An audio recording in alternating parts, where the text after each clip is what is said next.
Yeah. I'm not even the opening act. I'm the kind of warmed up filler before the main act, I guess. So Adib,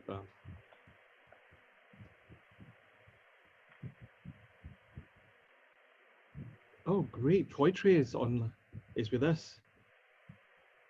Hi Hong. Glad Trung got you to come join us.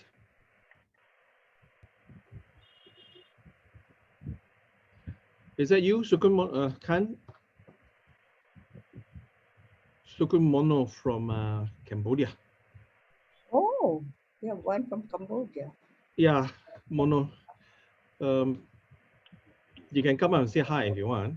But she's kind of shy, I guess. This one from Vietnam. They are Hong Van something. Yes. Troy Tre is a newspaper from Vietnam. Mm. So, can I have my slides, Adib? Sure.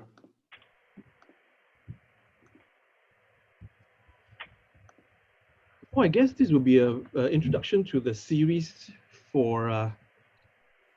That's okay, Mono. Your phone has got an issue. That's okay. Yeah, glad you can join us.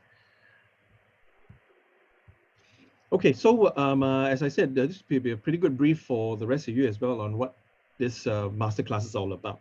So this is masterclass number 6 about feminism, policy, and women's empowerment in Southeast Asia. Yeah, let's move. So let me introduce Kiniacademy. Kiniacademy is a training arm of Malaysia Kini, out of Malaysia, of course. Malaysia Kini is an independent news organization based out of Malaysia, and Kiniacademy is part of that group where we handle mainly training. We're very involved with investigative journalism work, including training as well as administering small grants for story projects. We've been doing that over the past 2 years. And now we're also working on getting ASEAN newsrooms to collaborate. We have one ongoing project together with Tempo and PCIJ that's working on COVID-19 financial stimulus reporting, and of course this range of masterclasses. And so first, the sponsor. Yeah, IWPR, Institute of War and Peace Reporting, is the funder for this series. Okay, they're based out of London. Yeah, the ultimate funder will be the U.S. government, and they have very kindly agreed to this this extra masterclass when we found the first 5 to be quite useful, right? So please, next. Okay, so the idea here is SEAFORE. First, let me say what is SEAFORE. SEAFORE is Southeast Asia Forum for Reporting. So we are literally having the journalists as our main audience. Yeah, the idea is for us to have journalists engage with you, the expert speakers, with themselves, the other journalists in the group. Yeah. To write on a topic that is of interest to everybody, which is ASEAN-related topics, right? The idea is to improve understanding of each other and create these connections for them to reach out for any time that they want to write stories that transcends their borders. Okay, carry on. So there are 3 main things that that SEAFORE is made out of, which is obviously this master classes. Then each publishing partner will come up with a reporting project. So each will come up with will develop and write an article, a long form article, together with a video output on ASEAN related subjects. And finally, there's the collaboration portion. We have a forum in the website, seafore.org website, as well as a WhatsApp group where we added all the various journalists into the same group. So obviously then they have the contact for each other's contacts, I mean, and they can easily reach out if they need to. All right, next. So today we have these are the speakers for today. You notice that all the speakers are ASEAN-based speakers. Yeah, Tehmina looks a little bit less ASEAN, but she will assure you that she's very much Malaysian after 30 years being in Malaysia. All right. Yeah, so we got Sister Mary John, we got Dr. Tamara and Dr. Fatimah, all of which I'll let Tehmina introduce to you guys. So the idea is to have ASEAN speakers, ASEAN experts speak about ASEAN related issues. So what this means is these experts will also therefore be teachers for the journalists and the experts that the journalists can refer to, even as their sources. Yeah, so let's move on. Okay, we encourage you to leave your video on, but I suspect from the last master classes, the discussions were so interesting that the speakers were themselves quite engrossed with the subject matter. So do keep your mics on mute. And we have a chat box.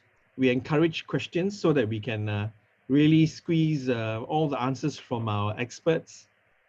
Yeah, the idea is for the journalists who have interest to write a story on this subject matter, feminism today, but they can, and you know, you can ask those questions to help you plug the gaps in the information you need for your article.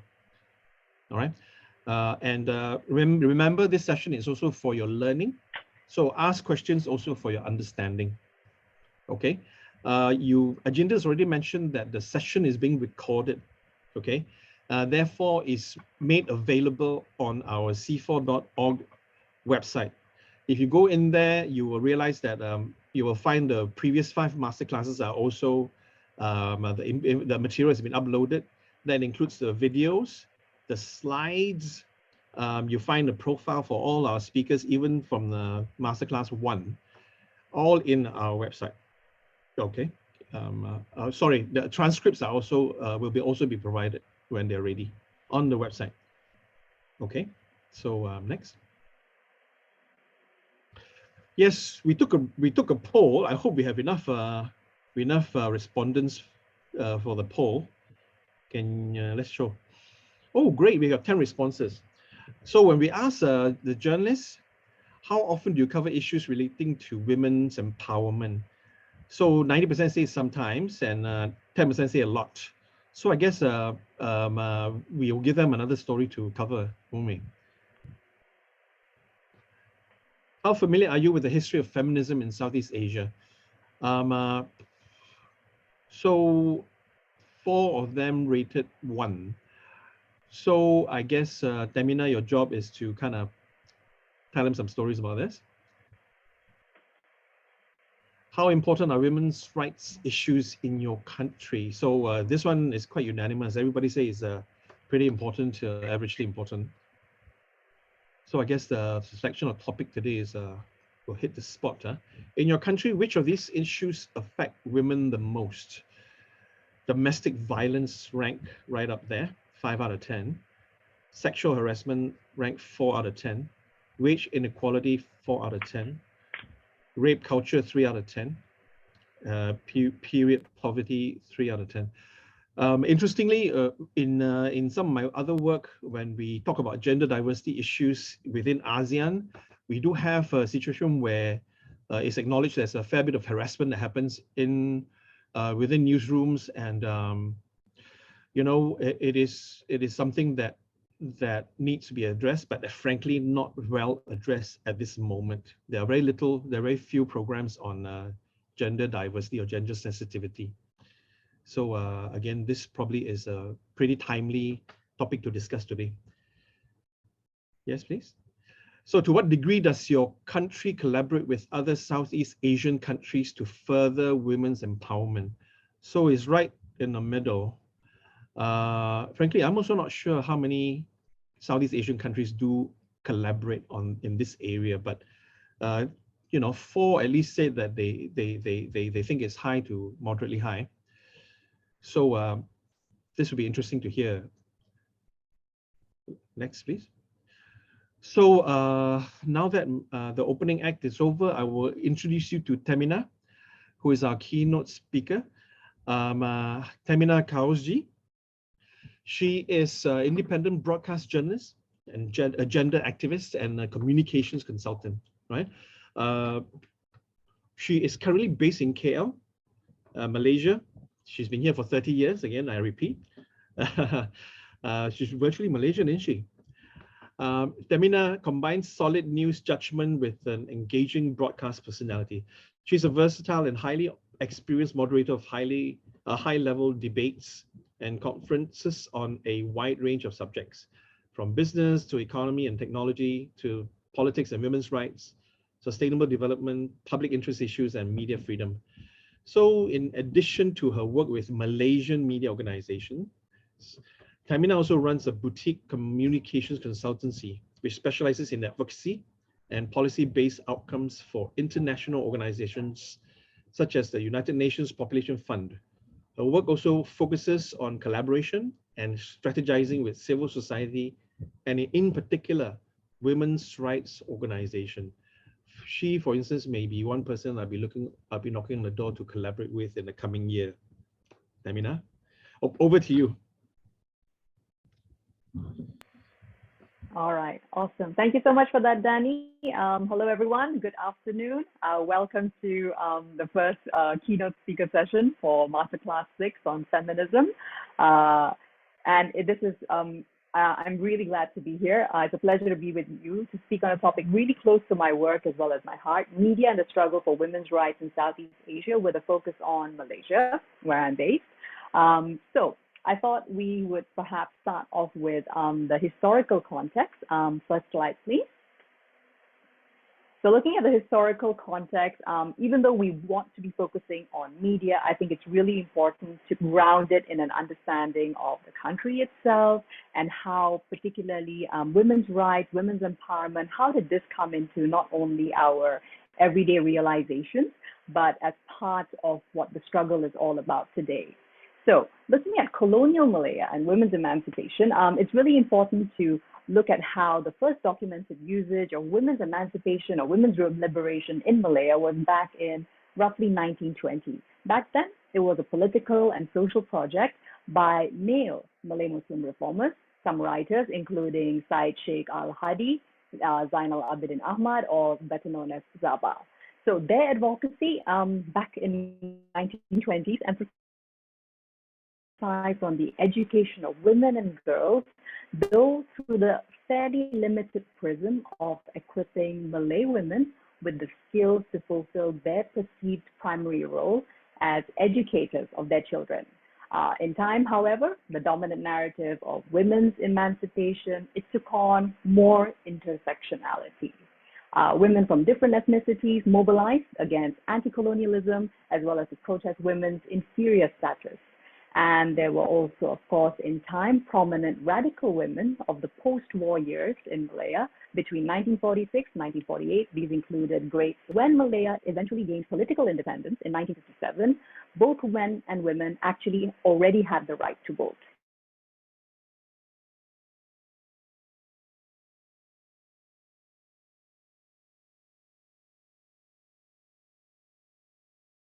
For the right to vote.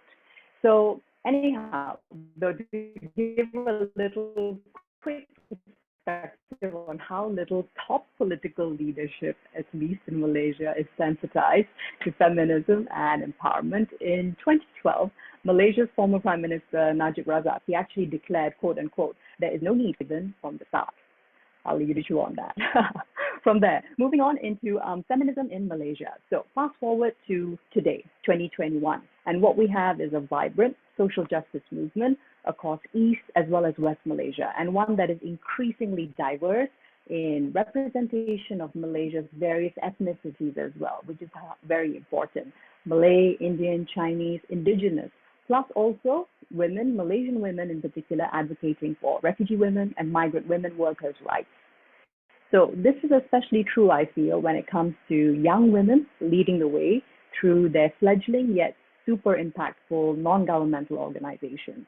Looking at a bigger picture, look at the recent success of Undi 18, which is translated as the right for 18-year-olds to vote in Malaysia, co-founded by a young woman, Kira Yusri. So Undi 18 has just been gazetted. It will take effect on December 15th, with implementation coming into place in January 2022. So not just speaking about women's rights, young women's rights, this actually empowers a rough figure of an average of 6 million Malaysians to potentially be able to vote if they're 18 and above by next year. Spearheaded, once again, by young women's efforts. So overall, though, the wider landscape of women's rights NGOs also forms one of Malaysian civil society's most active sectors. And when it comes to core issues, a lot of them are hereditary. A lot of them are those that, as we saw in the poll that Danny presented to us earlier, things that have been with us for decades, institutionalized sexism and discrimination. Domestic violence, of course, is an anchoring concern, as with all societies, not just in Southeast Asia, right? Women's Aid Organization in Malaysia, or WAO, founded in the mid-1980s. This was founded actually as a shelter for women and children seeking refuge from domestic violence. Today, of course, WAO has also proven instrumental in pushing for amendments to the Malaysian Employment Act to address pregnancy discrimination, ensure adequate paternal and maternal leave, as well as moving towards Malaysia having an anti-stalking bill. Besides that, violence against women naturally is another fundamental issue, championed, spearheaded by NGOs like the All Women's Action Society, or AWAM. They've been pushing very hard for almost close to 25 years for the tabling of Malaysia's sexual harassment bill. They also work intensively in raising awareness around gender-based violence in general, such as rape culture and how it connects to women's rights. On the other hand, you've got other deep-seated issues. Child sexual abuse, and as we deem it here, child marriage is another issue. It also gained much more momentum in recent years, because back in 2018, there was international coverage, condemnation about an 11-year-old marrying a 41-year-old man here in Malaysia. Same goes for the issues of period poverty, comprehensive sexuality education, teenage pregnancy, baby dumping, unequal citizenship laws, all of which have long been problematic in Malaysia, but have only recently been covered with any regularity in mainstream media. I do recall back when I first started off in the field of broadcast journalism around a decade ago, it was not only difficult to find spokespersons or NGOs or academics, etc., who worked in this arena. It was equally just as hard to get media slots or to have your editors approve these stories for publication or even for airing on TV. So yeah, we've come a long way from 10 years ago to today, right? But I also feel that the coverage of such marginalization issues has also increased steeply in the past 2 years. Primarily due to a lot more social media debates around it, and also COVID-related prevalence. COVID-related prevalence, I feel, also coincides with the fact that we do spend a lot more of our time online and digitalized, right? Just as we are now here, tuning into this masterclass online. Right. So moving on from there into women's political representation. Now, this brings us to why it's so difficult for women's rights, girls' rights to be framed as human rights violations and even being of critical importance to national development. Let's remain cognizant of these facts when it comes to Malaysia. And I do want you all listening in from Vietnam, from Cambodia, from Malaysia, of course, and other countries to think about the makeup of your parliament, your national parliament. So when it comes to Malaysia, in 2018, the median age of Malaysian members of parliament was 55.5 years. Only 2 out of 222 MPs aged below 30. Also, we have 6 times more male than female MPs, or around 31 over 222 MPs. This falls way short of a 30% women in politics, which is globally acknowledged as being essential for fairer representation, reforms to be reflected in the corridors of power when you've got a 50% female population. So when you don't have this women's political participation, the fundamental prerequisite for gender equality, for genuine democracy, fails to be met. And this is something which cuts across our borders when we look at ASEAN. So if you do not have female policymakers facilitating women's direct engagement in public decision making, there is no real means of ensuring better accountability for women. This democratic deficit, of course, results in lack of equal participation and representation in local and federal decision-making process. So this comes to when you're talking about women's needs for housing, for healthcare, for education, for transport, the economy, all basics of empowerment. Let me use a very Malaysian example to just show you this huge disparity of women's political representation. This was super interesting for me as a journalist. The recent Sabah in East Malaysia, Sabah state elections in September 2020, only 9% of election candidates were women. And that meant there were 43 women out of, wait for it, 447 candidates. So such breathtaking lack of political will in appointing women candidates highlights the ongoing resistance to women's political leadership in the country. It also highlights ongoing discrimination and social cultural barriers that women still face within political institutions, which also runs contrary to Malaysia's international obligations and commitments. Malaysia is actually signatory and party to Article 7 on CEDAW, which is the Convention on the Elimination of All Forms of Discrimination Against Women. And Malaysia ratified this back in 1995. And part of CEDAW Article 7 that we ratified entails authorities taking all appropriate measures to eliminate discrimination against women in the political life of the country. So that's where you see how there is a huge disconnect between practice and what we've actually signed on as our international duties and responsibilities. Right, so from there, let's move along a little bit to media ownership. Right, so when it comes to media ownership in Malaysia, a country of 33.5 million, and how these issues affect and interact with coverage of women's rights issues. The fact of the matter is that many media outlets in Malaysia are either owned directly by the government of Malaysia, for example, Bernama, the state broadcaster, or owned by component parties of the stronghold Barisan Nasional coalition party, which formed the government until May 2018. One example is the Media Prima Group, which is owned by, of course, the United Malays National Organization. So what this type of concentrated media ownership means is there is eventually an enforced media monopoly. It results in the formation of one gigantic conglomerate which controls the majority of the market. Now, this, interestingly, combines with a host of repressive legislation. We have 34 laws and sub-laws at last count, which restrict media freedom in Malaysia. This includes Printing Presses and Publication Act, the PPPA, Sedition Act, Official Secrets Act, and Communications and Multimedia Act.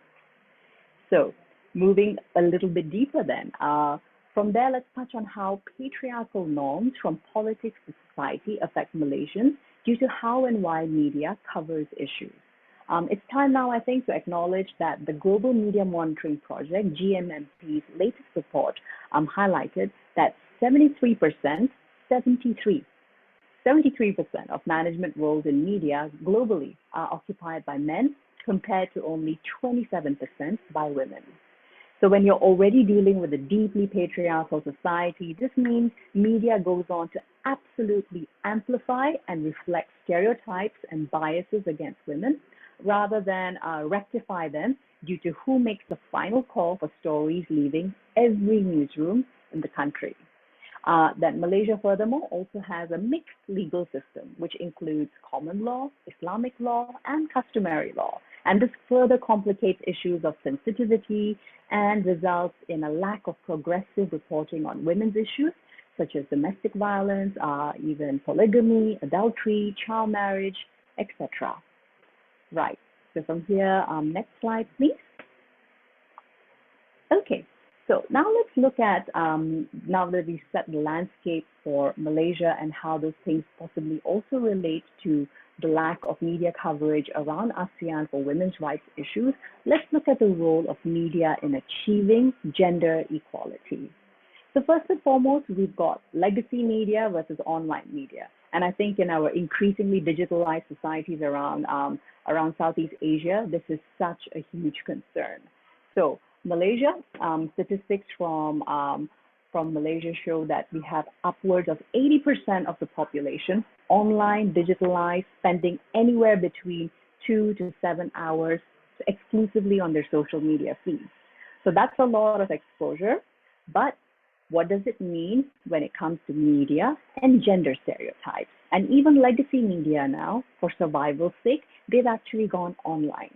So you're basically transferring age-old stereotypes that used to perhaps exist exclusively via television, certain radio channels perhaps, or even newspapers, and now you've digitalized that.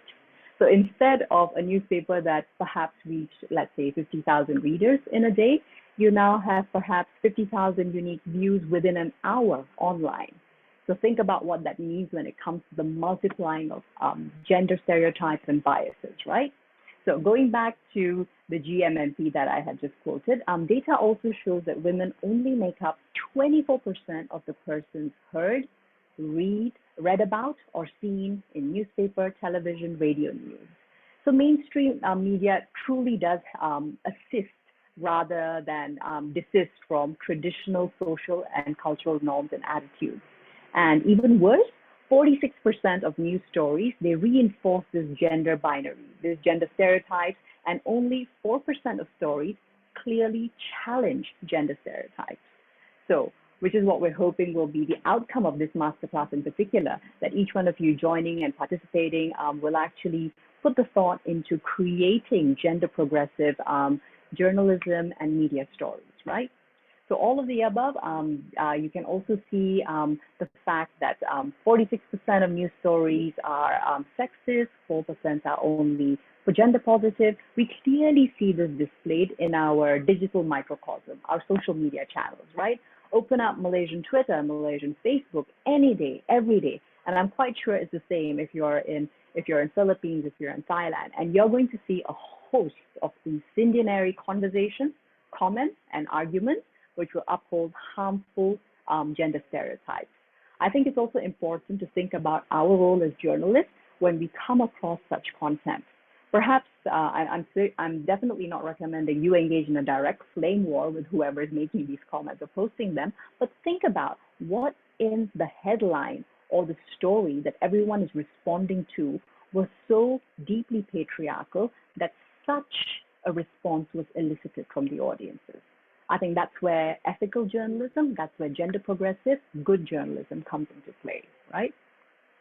So moving along from there to gender progressive journalism and newsroom leadership.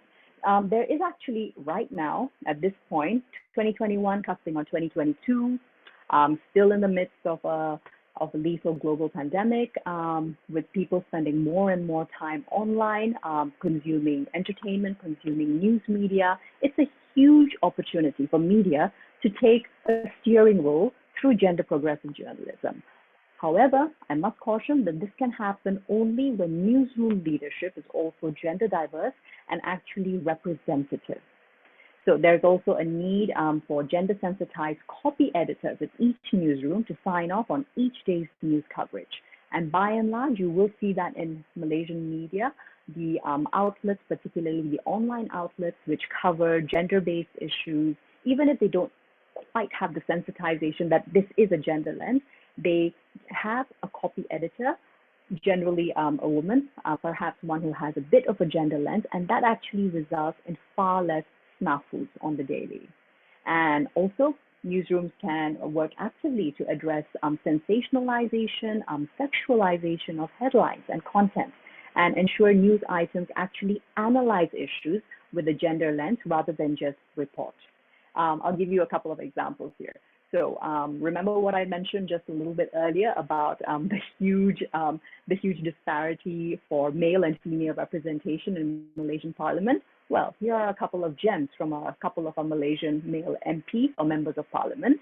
A certain Shabuddin Yahya, he said girls as young as 9 were physically and spiritually ready for marriage.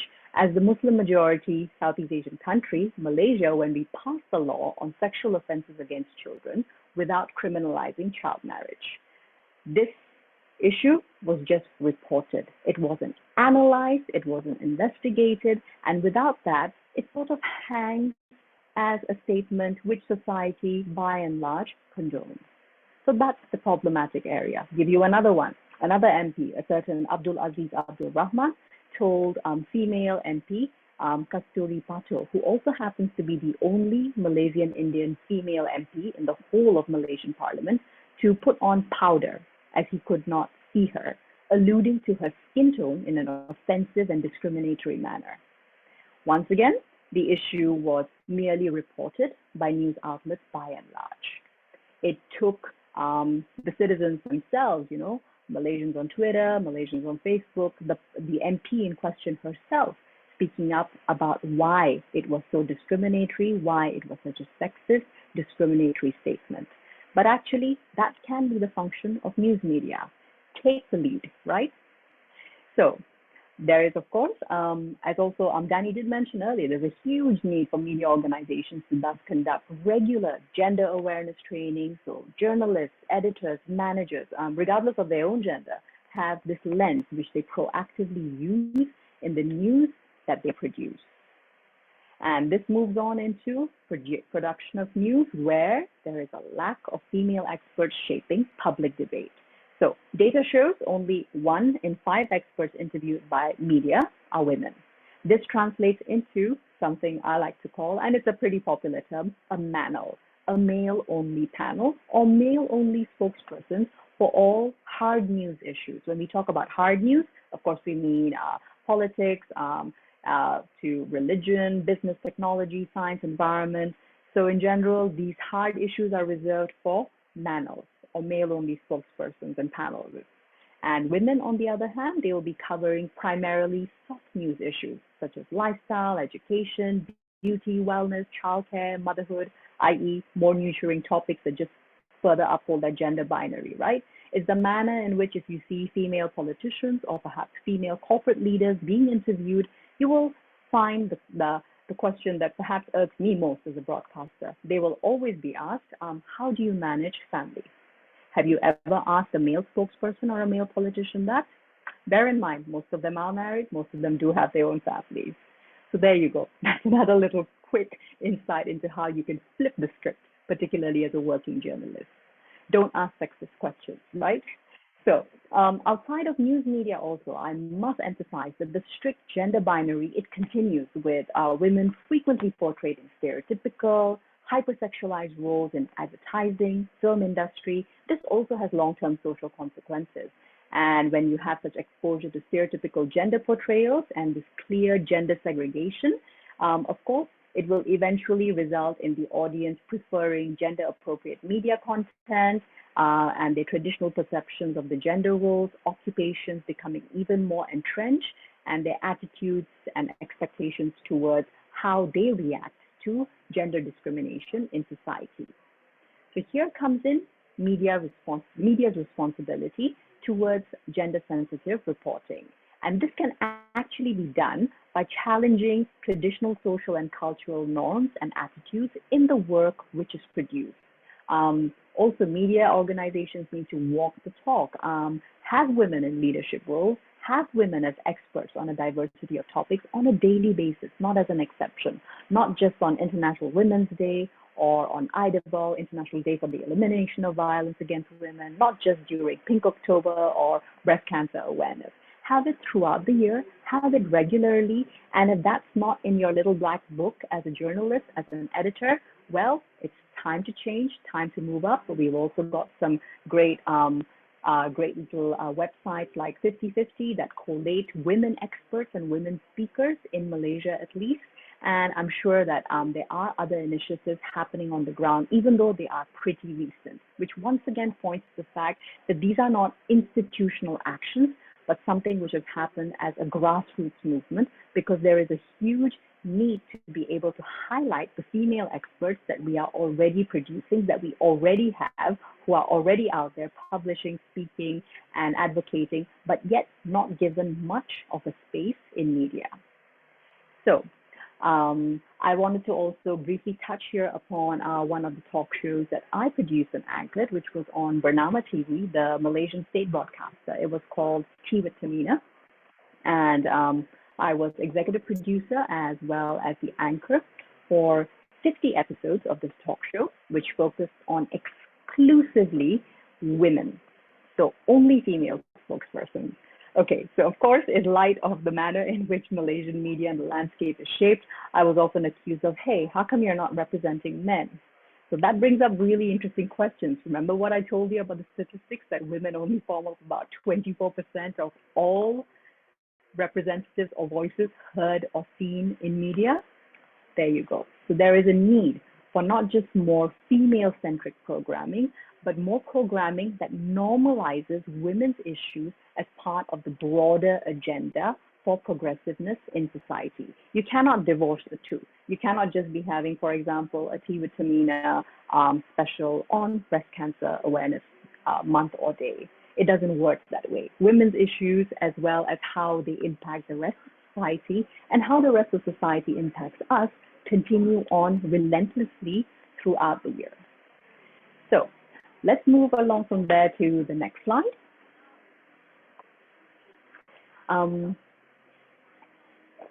Now, moving deeper into COVID-19, women's rights, and the media. There have been, of course, deep impacts on women's rights and gender equality with the fact that if we do not also address these deep fissures that have been exposed by the pandemic recovery is honestly going to be impossible for all of society. There's sharp economic and social inequalities. They have widened an already existing gap. The World Economic Forum's Global Gender Report gap of 2021 estimates that we've actually stepped back a rough average of 39 years due to the pandemic when it comes to gender equality. Increases in abuse, violence, exploitation faced by women, girls, they're seen during any healthcare crisis. It's been observed during the Ebola outbreak some time ago, and now also during COVID. And however, during COVID, it's a much more far-reaching global and, of course, regional concern. Health systems, which have been overwhelmed by COVID. On the other hand, this has also resulted in collateral damage to women's health. Many countries have also failed to keep sexual and reproductive health services available. So this has resulted in neglect and an increase in risk to women's health. In Malaysia, for example, we continue to see women's NGOs still not classified as essential services since the first COVID lockdowns that we experienced in March 2020.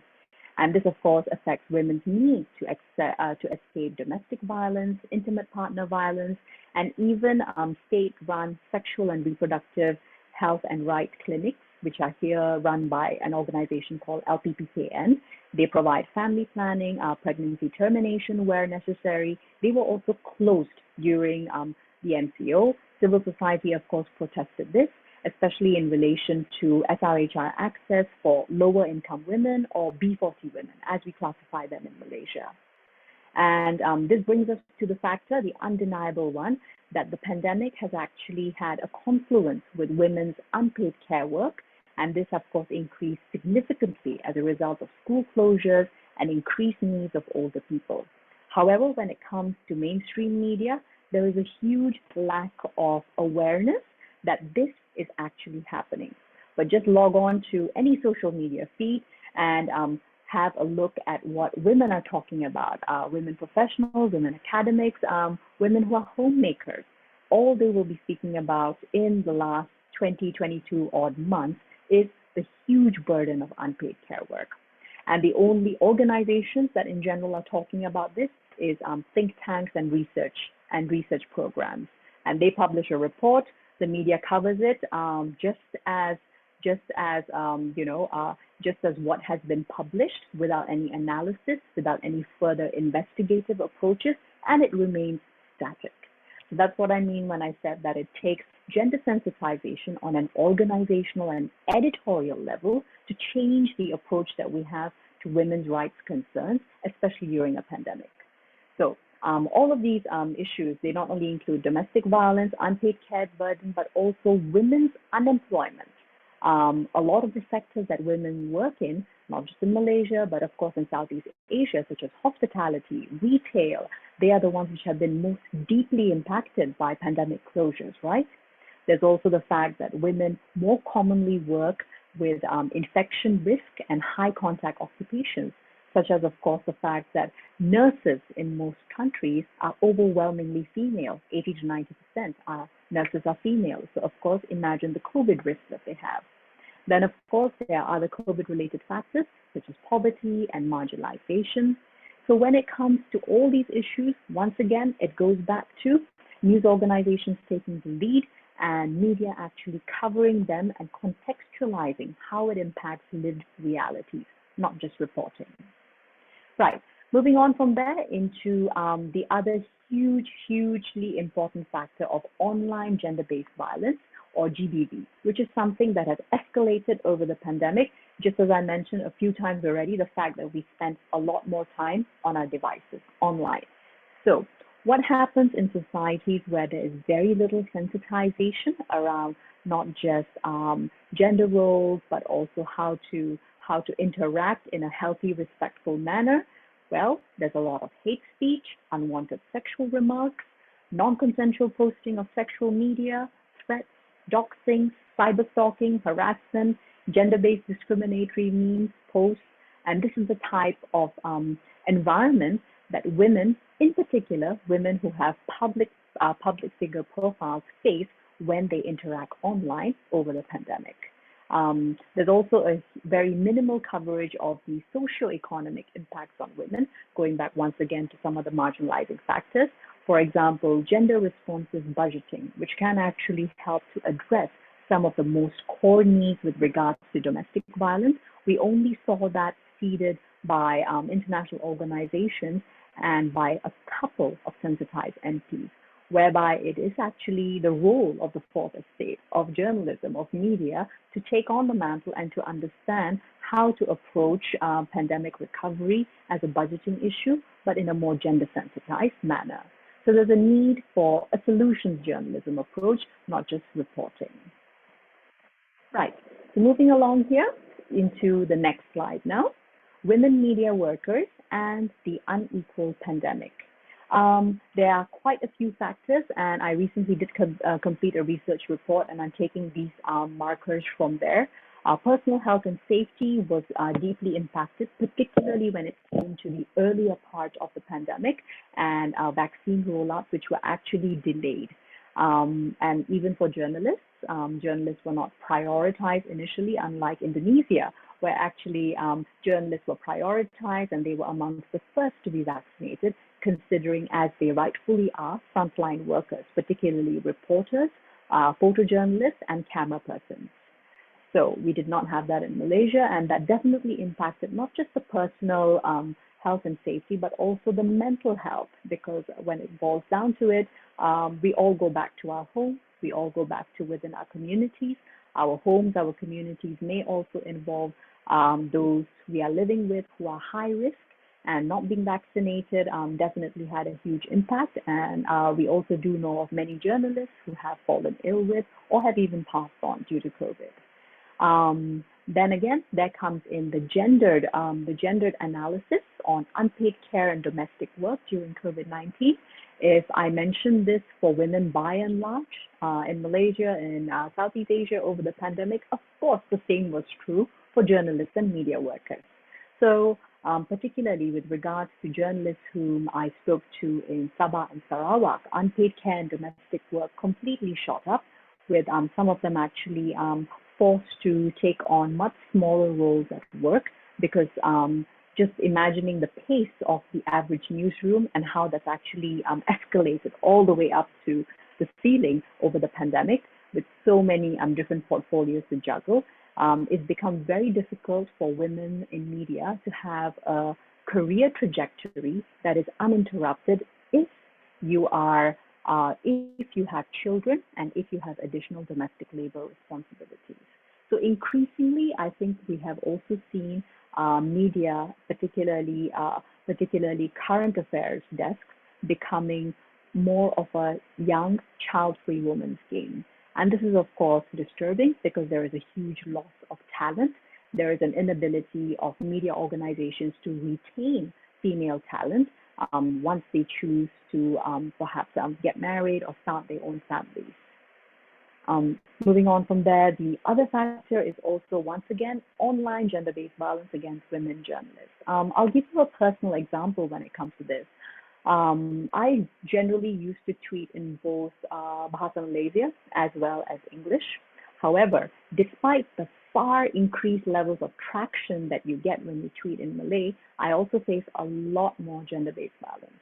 I am not just a woman, I am a double, triple minority as a half Malaysian, migrant.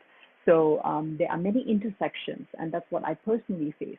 But so I actually did stop tweeting in Bahasa Malaysia, and I almost exclusively tweet these days in English because it just reduces the risk. It reduces the stress of having to see literally like a few hundred bot-like accounts jump onto what you have said because you have said something in support of, or you have produced or done work with regards to women's rights. So this sort of online GBV does seriously impact female journalists' rights to freedom of expression, as well as their ability to perform their jobs well. Then you've got the added dimension of workplace sexual harassment and gender discrimination. So in 2018, the Institute of Journalists Malaysia actually did have an entire, have a quick survey done, which found out that from all the journalists who were surveyed who had faced sexual harassment, all who were women, which was 9 out of roughly 21, actually dropped completely out of the media industry. So these are just a couple more of the types of discriminations faced by women, particularly when they work in media and because of COVID-19. Let's very quickly go into the road ahead, which is just a summation and my last slide before we end. So of course, media has got to lead the struggle for women's rights. We need coherent policies, rules, mechanisms, from national media policies like gender reporting guidelines to media industry self-regulation, an ombudsman, or perhaps even a Malaysian media council. Safety of female media workers will of course be a key to a progressive media landscape, and that can come through organizations being far more sensitized and also realizing that you cannot cover women's rights without having enough women represented in the media. Thank you so much for listening in so far to my keynote session. I conclude the session now. We will be taking, of course, any questions more towards the end of this entire session. I would now like to move on to our first speaker for today's masterclass on feminism, policy, and women's empowerment in Southeast Asia. It gives me great pleasure now, everyone, to introduce Sister Mary John Mananzan. Sister Mary John is a missionary Benedictine sister. She obtained her doctorate degree in philosophy with a major in linguistic philosophy at the Pontifical Gregorian University in Rome, Italy, and a degree in missiology at Münster in Germany. She's a feminist activist, has birthed various women-centric programs, among them the Institute of Women's Study, Women Ecology, and Wholeness Farm. She was also the national chairperson of Gabriela, which is a broad alliance of women's organizations for 18 years. At present, she is VP of External Affairs at the St. Scholastica's College and Executive Director of the Institute of Women's Studies and Superior of the Manila community of St. Scholastica's College. Sister Mary, over to you.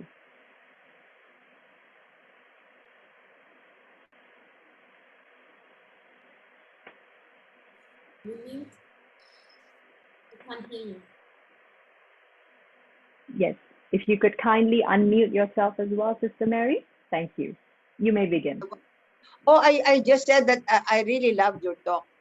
And I feel that the women in media here in the Philippines should listen to you. We are very Okay. much in solidarity with the women in media in Philippines, sister. Oh, good. Yeah. So you know Maria Ressa personally? Well, I had the pleasure of interviewing her once, yes, but only Okay. digitally. All right. Is this okay now? I Sure. am sharing. Okay. Oh, okay. So I am going to talk about feminism in the Philippines. And you know, this is usually a 1.5 hour talk, but I have only 30 minutes, so I cannot explain thoroughly each of the slides. So you can just ask me during the question and answer period. I would like to begin with the historical excursus. In many countries, they say that the coming of the Spaniards to their places put up the status of women. It is not so in the Philippines. It's the opposite. Because before the Spaniards came, we were an egalitarian society. It's not a matriarchal society because that includes inheritance, etc. It is egalitarian, which I find better than matriarchal, no? And what does that mean? That the boys and the girls are really treated equally. And the reason for that is because my parents did not have a concept of virginity. And because they have no concept of virginity, they did not make any, it is not as if the daughter is more vulnerable than the boy. Because later on, I will show you how that will domesticate the Filipino women. And so they were equal in everything. They were equal in inheritance. They are equal in housework. They can also engage in business with the Chinese when they come. So economically, politically, they can be the head of the barangay or the smallest unit of political unit. So economically, politically, socially, they were equal with the men. But one important thing is that in the religious field, they are a little bit above because we have what we call the babaylan. That is this medium between the spirit world and the world of the humans. And it's only women who can be babaylan, which is very much the opposite now. I mean, at least in the Catholic Church, only men can be priests. But at that time, only women can be babaylans, no? So in that case, they are really an important part of society. Okay, and later on, when the Spaniards came, they were very worried about the women. This is the way they thought. Mostly the friars, they would say, oh, how can these women go to heaven? Because they are so free. You know, actually, at that time, there was no prostitution. There was not much rape because boys and girls, or what they call men and women, they could actually talk together, and if they like each other, they could have what relationship with one another. So the thing is, why will you pay somebody when you can coax her to have a relationship with you? So it's very ironic that the Spaniards came. They are the ones who put up the first prostitution house, and it is very ironic too because it was in a college. One half of the college was for the orphans for education, and one half is for the it's called the employees of the king, which means to say these are prostitutes who have to serve the Spanish soldiers because the Spanish soldiers came, of course, with colonization. No, so this was before the Spaniards came and after the Spaniards came, because Spain at that time was a very patriarchal society. The women cannot go out without a companion. They cannot be courted without the mother present. So all those patriarchal values and patriarchal structures were introduced by the friars and the Spaniards in the Philippines, and they even brought in manuals, manuals how to educate your daughters. And so they really actually domesticated. That's what I call domestication of, they called mujer indígena, indigenous women. So I just wanted to make that as an introduction, because later our feminism is inspired by that, no? Because sometimes people say, oh, the feminism in Asia, they are just copying the feminism of the West. I beg to disagree. We have a legacy of equality, and that is what is inspiring us to take back that equality and even go beyond. No, so I wanted to say that. Now, after some time, of course, all the women's issues came forward as soon as the patriarchal values and structures were introduced into the country. So then you have inequality in the house, inequality in society, violence against women, what they call this commercialization of women, etc., etc. So all these women's issues began to permeate the whole of society in the Philippines.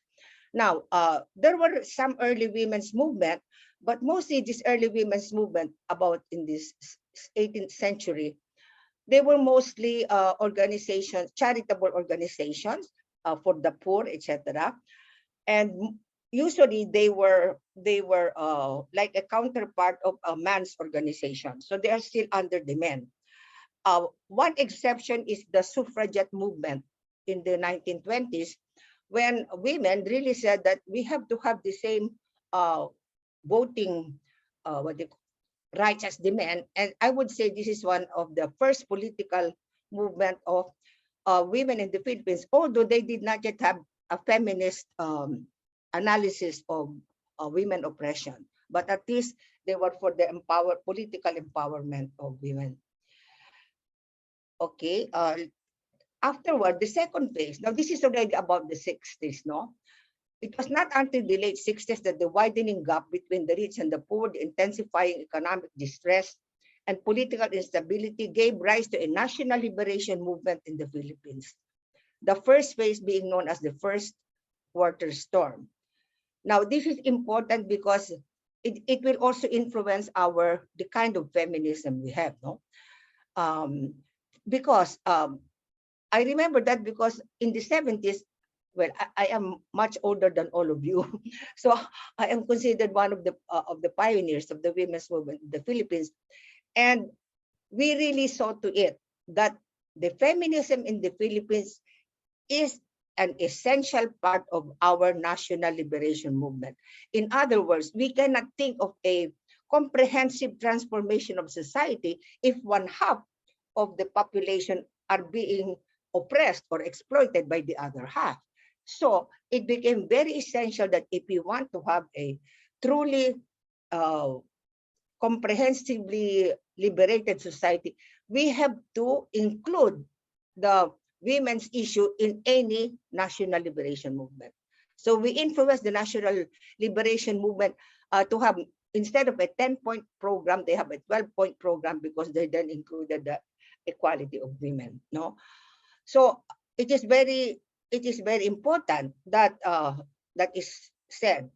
And secondly, we were also very aware of the different notions that the feminism is just bra burning, and it is what they call this women who will dominate the men, etc.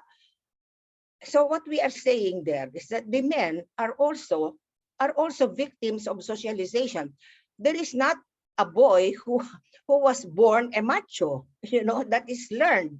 And therefore, even though definitely the socialization of society, the gender socialization of society, definitely benefits the men, of course, but they are still also victims of socialization. And therefore, we cannot consider them our enemies. We consider them prospective allies or something. And then, but our main enemy and our focus of our struggle is against patriarchy, both as a concept and as a structure, and the way it is being practiced in society. No, so, and also now I have to say this: we also learned from the Western feminist movement. Of course, I have to give credit where credit is due in their feminist analysis. So that is where we acknowledge that we also learned from the feminist movement in the West, so that our women's movement had a clear feminist perspective. Now, but I have to explain what is the meaning of feminism to us. But before that, I have to say a little bit about the woman question. No? for us, the woman, there is a woman question, definitely, no? And that woman question is defined as the fact, and it's not a theory, it's a fact that there is discrimination, subordination, oppression, and exploitation of women as women. And it cuts across class, race, religion, nationality. It has an ideological, that is the patriarchy, and structural aspect, and it is a global problem. That is for us the woman question. Now, what is then feminism? Well, first, it manifests itself first in inequality, subordination, and discrimination of women, both in the home and society. And of course, the terrible manifestation of this is the violence against women and children. You know, the sexual harassment, trafficking, the rape, incest, battery, and of course, there is now the commodification of women and media. And you are journalists, and you know that the recent struggle is the cyber crime. You know, the recent stage of exploitation, especially of children, is cybercrime.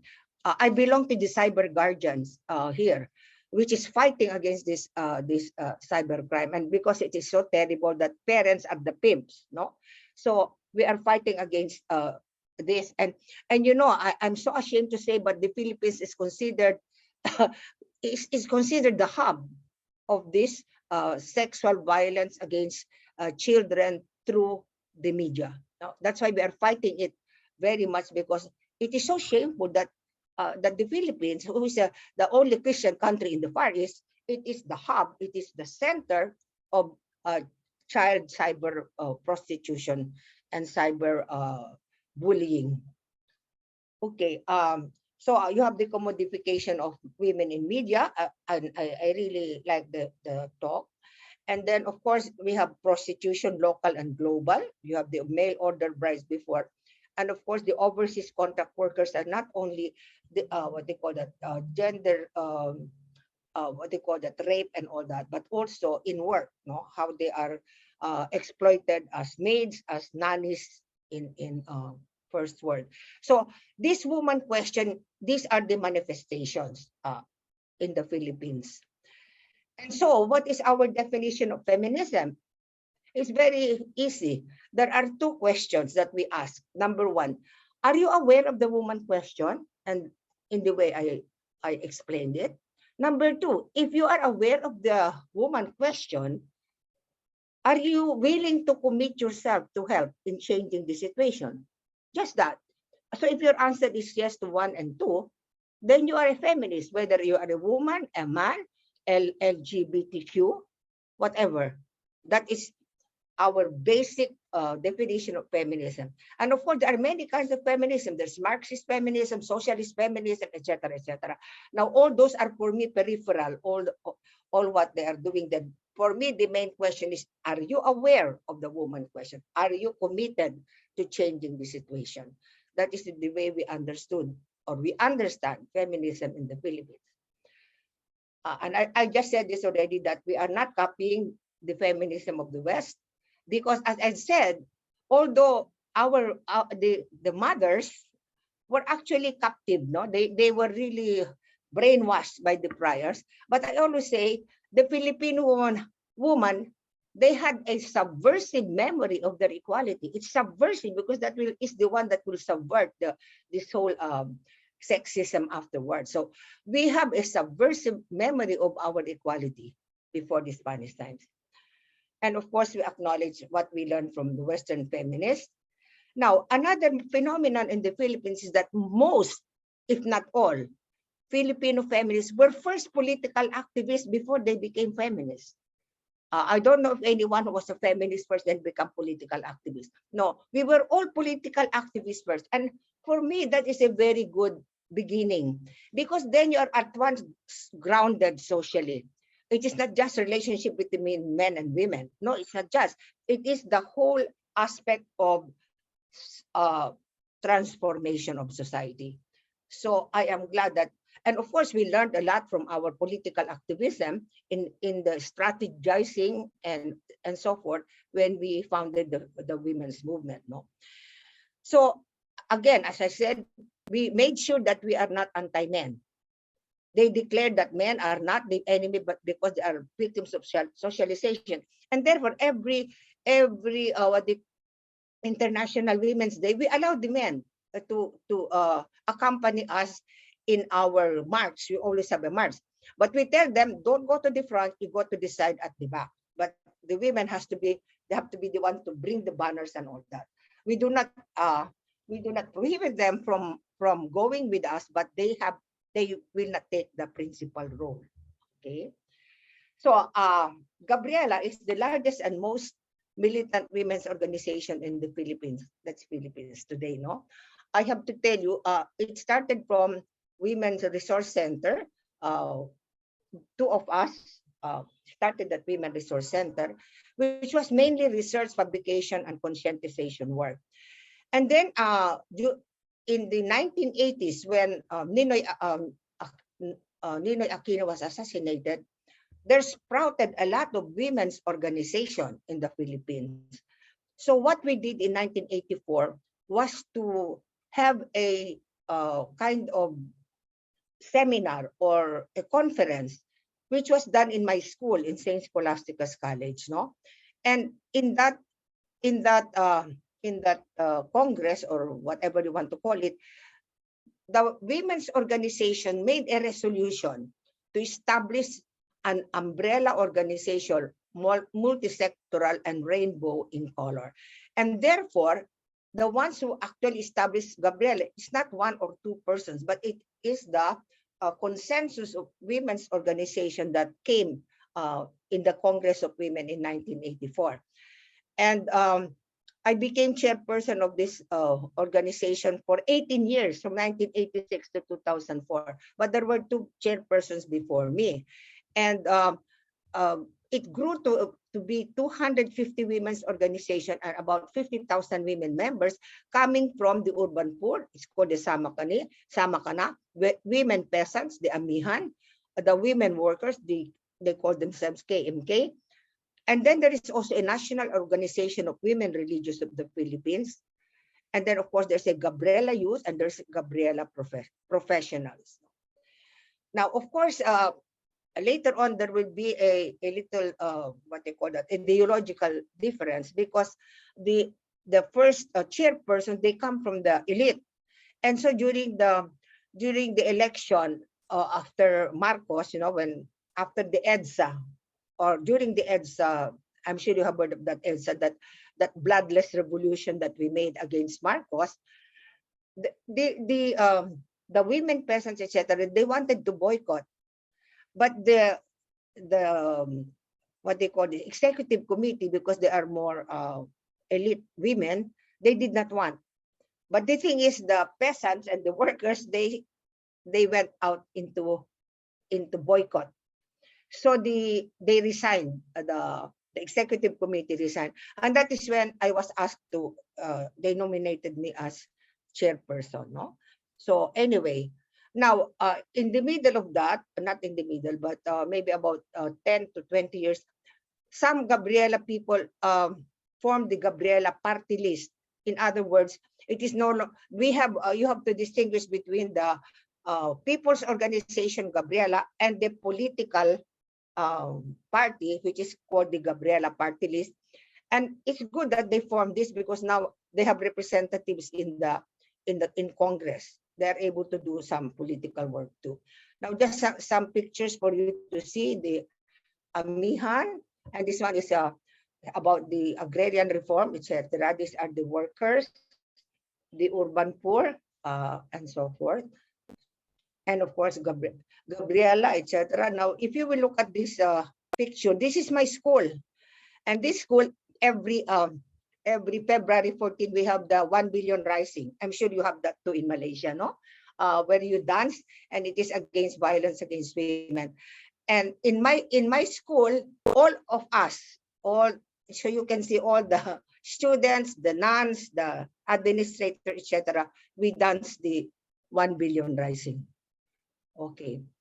So you have nuns there. Now this is me when I was still 50 pounds ago, I say like this, because I was still very thin at the time. So all about this one. So what did we learn in the strategies that is used by the women's movement in the Philippines? Organization. We realized that you have no power if you are not organized. So that's why we formed organization, because it's only organization that gives you power. The second is, but it's not enough to have an organization. You have to mobilize people, because some organizations, they begin with electing the officers and then making an oath of office, and nothing happens during the year, and at the end they will do election. No, that is the death of the organization. What we realize is that you have to mobilize your people when there is an issue, and that's why we really did that. And that's why we saved some people. For example, Sara Balabagan floor contemplation. They were condemned to death. They were OFW, no, what they call this, workers overseas, because that Sara Balabagan happens to kill her employer who was trying to rape her. So they gave her a death penalty, and so forth and so on. So we saved a lot of women, and we convicted American soldiers in the Philippines who raped Filipino women because of the mobilization and the cooperation of all organizations. Without that, it is impossible to come up with any solution. No.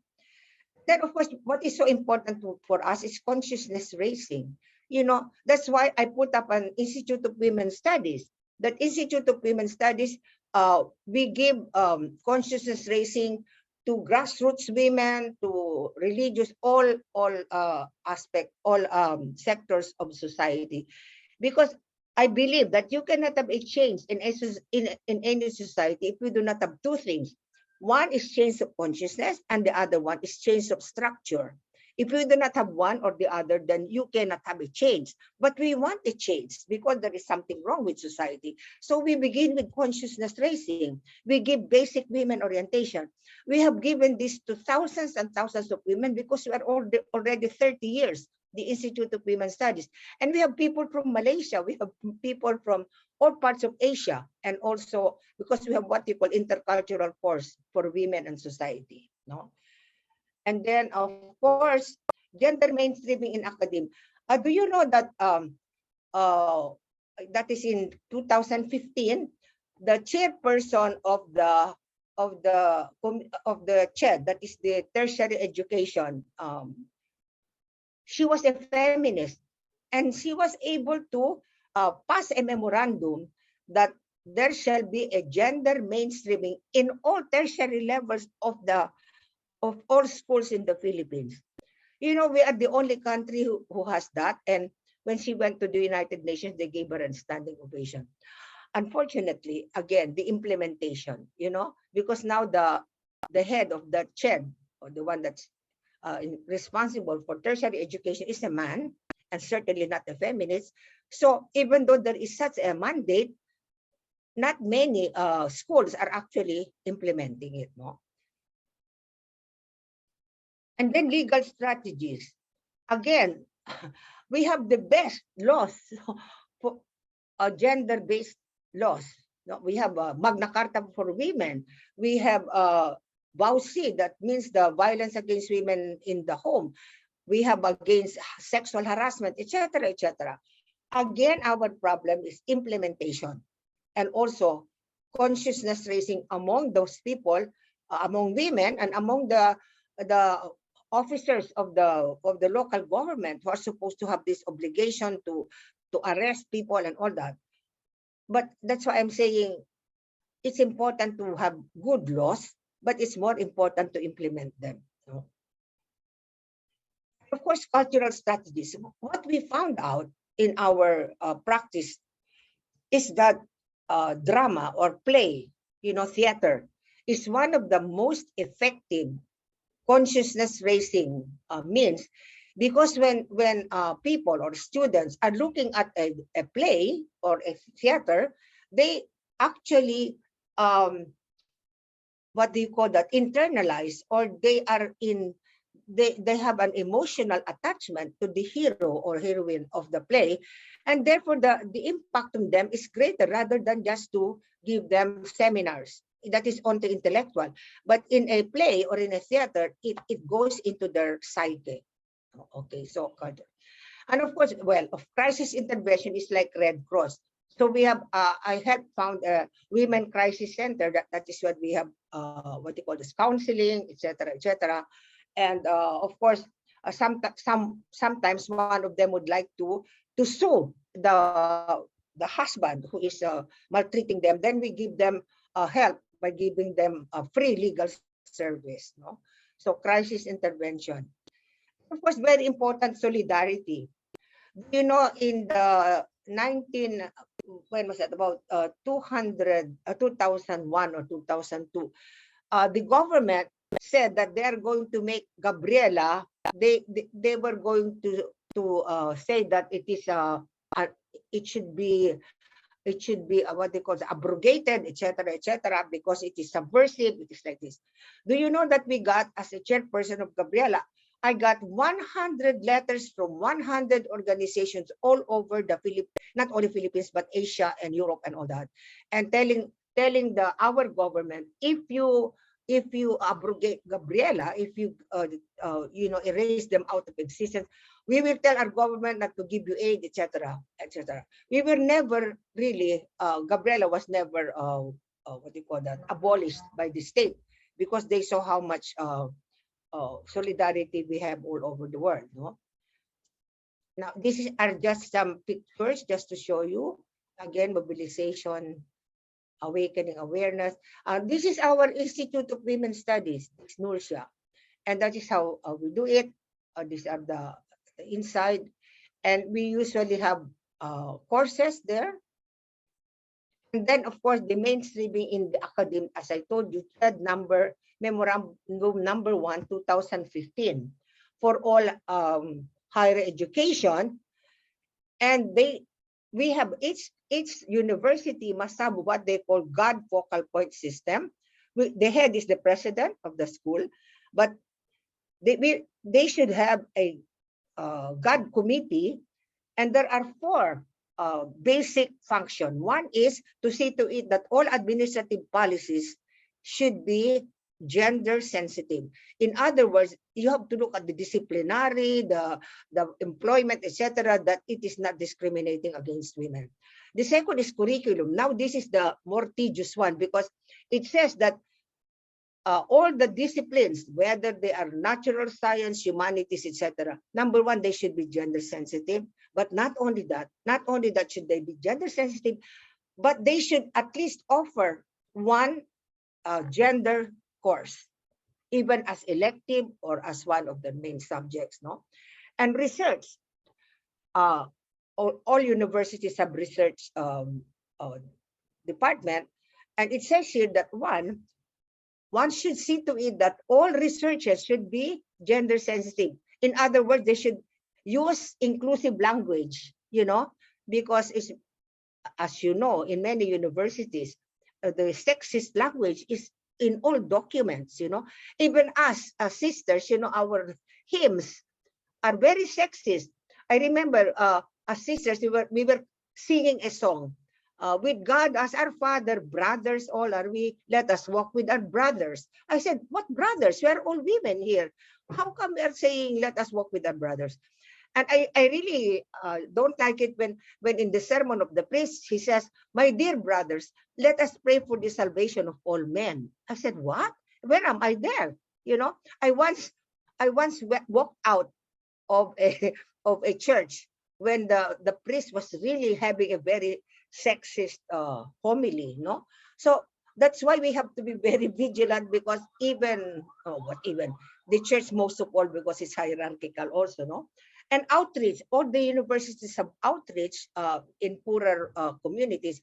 We have to see to it that there is a gender sensitivity courses with the women, that the women are also mobilized, that they have income generating projects, and that they are mobilized for women causes. No? So that would be the function of the God focal point system in the gender mainstreaming.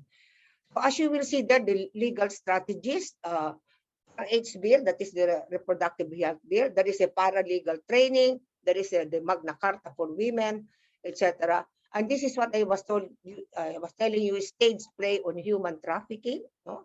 Very powerful. And this is our crisis intervention. We have a house called Lila House, Bahay Lila, Refuge Center, and we include the children with the mothers, and there is counseling, etc. Now, because I am a nun, belong to the church, so I helped develop a feminist theology of liberation. That's part of our feminism, no? As religious women, we have to include religion in our what they call that, in our strategy for change, no? Now, what means ecumenical association of third world theologians, and this is international. Our members are from Asia, Africa, Latin America, and what they call this, some parts of the United States. And we are also ecumenical, meaning Catholics and non-Catholics. Now, this IPWOT put up a women's commission in Geneva in 1981, and that is where we developed what we call the Women's Commission that should bring about what we call a theology of liberation, feminist liberation from the perspective of the third world. And later on, as Asian women, we made it from the perspective of Asian women. And what was the task of the commission? To make a structural analysis of the situation of women, economic, political, sociocultural, and religious, to discuss the patriarchal element in theology today, to reformulate the theology from the perspective of the struggle for the full humanity of women. And it developed an Asian feminist theology. And the reason why we said it's necessary is because of the woman question, the fact that there is discrimination, etc. And number two, because religion is used as a socializing force in perpetuating the woman question. I have always to say, as a nun, I have to say to them, religion has two aspects, because it has a divine and a human aspect. Therefore, it has also liberating as well as oppressive aspect. And I give the example. For example, in our Lila house, there was a woman that was being battered by the husband. And you know what the husband told her? And she was telling this to me. She told the wife, "You woman, do not answer me back, because you are only taken from here." I don't know if you understand what taken from here. That is from the Bible, that Eve is taken from the rib of Adam. You know, now what is funny, not funny, what is ridiculous here is that that man is not a theologian, she is not a priest, he is not a religious, but he is using a biblical quotation to rationalize his beating up of the woman. Can you see? And that's why we religious, we have to see that religion is taught properly. Because if it is not taught properly, it can be used, and it is being used to perpetuate the oppression and the subordination of women. Okay. For example, in many, of course, we had many. We had many seminars, etc. And I would just like to share with you some of our. Excuse me. I just want to share with you some of our conclusions. In one of our consultation, we said, the oppression of women is sinful. This systemic sin is rooted in organized structures, economic, political, cultural, with patriarchy as an overarching reality that oppresses women. The patriarchal churches have contributed to the subjugation and marginalization of women. Theology itself, in its premise of traditions and beliefs, has blurred the image of God. The bias against women and Christian tradition buttress the male-oriented Asian religious belief. You know, it is very important to analyze all these things, because especially in the Philippines, we are 98% Catholic, and our women are listening to the priests, etc., as if they are spiritual directors. And if they are internalizing that being a secondary citizen, and when there is a trouble in the marital thing, and then the priest will say, oh, just be patient, you have to keep your family intact, and therefore you just suffer it. Now that cannot be, I mean, that's why we have to show to them that that is not the correct Christian posture, to just say, okay, you can beat me up so that our family will be intact. Now, the corollary of this is that the full humanity of women in an authentic and inclusive community of peace, joy, and freedom based on just relationship, we have to affirm that, the full humanity of women. And we connect the women's cause with ecological, how do you call that, advocacy, the integrity of creation, we call that. And then we affirm the feminine creative principle as a life-giving and life-enhancing. And we affirm the prophetic and alternative voice and action of women in liberation movements. And we affirm the solidarity of women among themselves and with others, supporting everyone's struggle as well as the people's movement. Now, one of the most important development, now here, I have to tell you that it would take me an hour to explain all this. But what is so important, we found out in our Women's Commission, is that even you have empowered the women economically, politically, socially, if you have not empowered them spiritually, nothing will happen, or very little will happen. And so we develop what we call a transforming liberative spirituality. And these are the characteristics. Unfortunately, I can explain to you in 1 hour, but just the characteristic. It has to be a self-affirming spirituality, because we are always denying ourselves as women, individually and communally. We have to assert ourselves. It is different from being aggressive. Assertiveness is different from being aggressive. And we have to mutually empower one another. In other words, we should always try to get our fellow women, we have to help them in any endeavor that they have, instead of putting them down like the crab mentality, as it is called, although crabs are not necessarily like that. So our spirituality is developing how we can mutually empower each other. And then it is integral. Now, what is the meaning of integral? Because sometimes we dichotomize. This is our prayer, this is our work, this is heaven, this is earth, and all that. No, with us, it's all one. We feel that you need prayer and you need work together. We have a saying, work as if it all depended on you, but pray as if all depended on God. So that is our way of looking at this. And it has to be a liberating spirituality. There are so many slaveries. For example, we said we have to be liberated from 3 things: from fear, from idols, and from bitterness and resentment. If you are free from idols, fear and bitterness and resentment, then you are going to be an empowered woman. And then it has to be prophetic. What is prophetic with us? You have to walk your talk. That is, you have to announce the good news, but you have to also to denounce the bad news. In other words, you have to be critical of society, whatever the corruption is, and you have to do it, vocally. What did the prophets do? They stood up and they spoke out, and that is what we consider a prophetic spirituality. We have to stand up and speak out against all forms of corruption or whatever, violence against women. And it has to be contemplative. We say this because lay women sometimes are so busy they do not have time for contemplation, solitude, because that is what makes them really think about themselves in a genuine way, rather than in a very emotional way or so forth.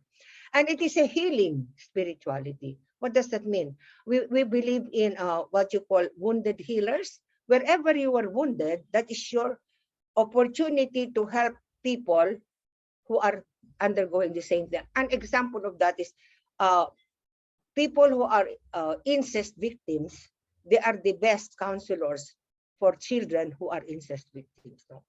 And then it is a celebrating spirituality.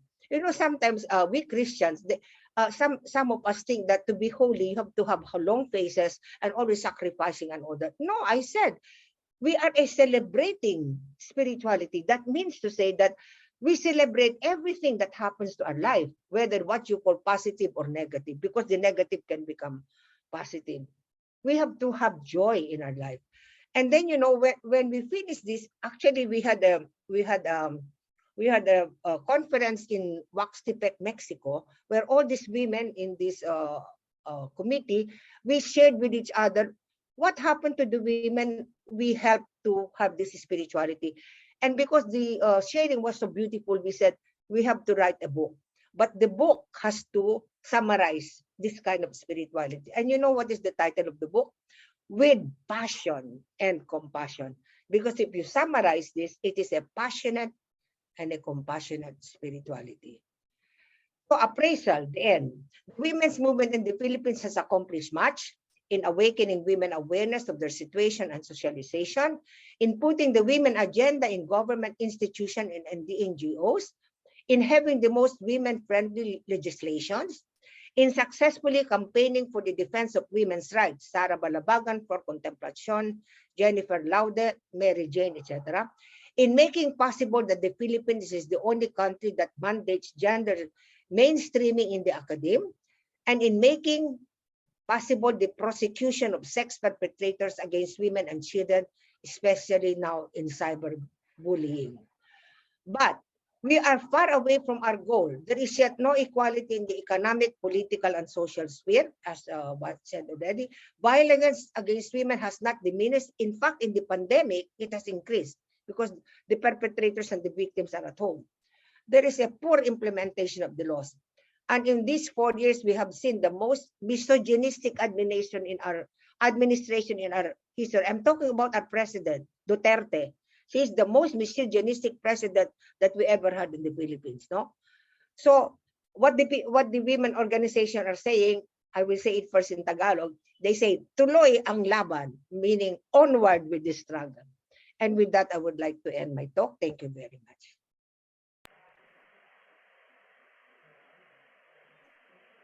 Thank you. Thank you so much, Sister Mary, John. That was wonderful. I think we all learned so much from what you had to say and everything that you had to share with us. We wish we had another hour to go. However, we do have a question that has come in, and this question is from Malaysia. Okay. Sister Mary John, they ask, you mentioned the proper teachings of religion in predominantly Catholic Philippines. Yes. What role does the Blessed Virgin play in women's conception of themselves? If religion is taught properly, can the Blessed Virgin be a figure of empowerment? For me, the Blessed Virgin Mary is the shining aspect of the Catholic Church, because I have to say, as a Catholic, and I have the right to do that because I'm a member of this, it is one of the most hierarchical, patriarchal religion. I have to say that. And sometimes when people tell me, you are always criticizing the church for this, for that, why don't you get out of the church?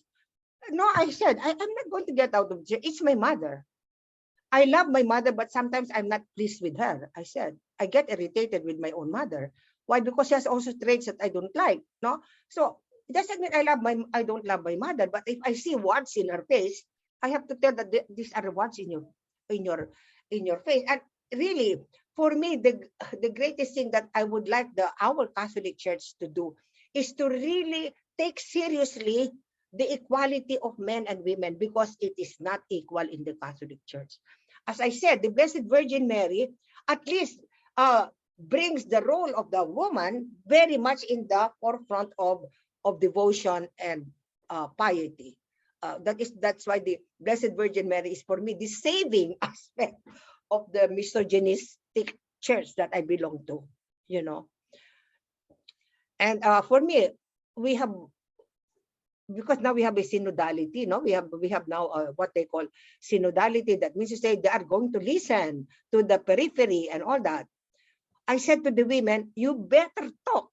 I said, we better talk and tell them exactly what we think, that we are really not considered equal to them. We are not in the decision-making, what do you call that?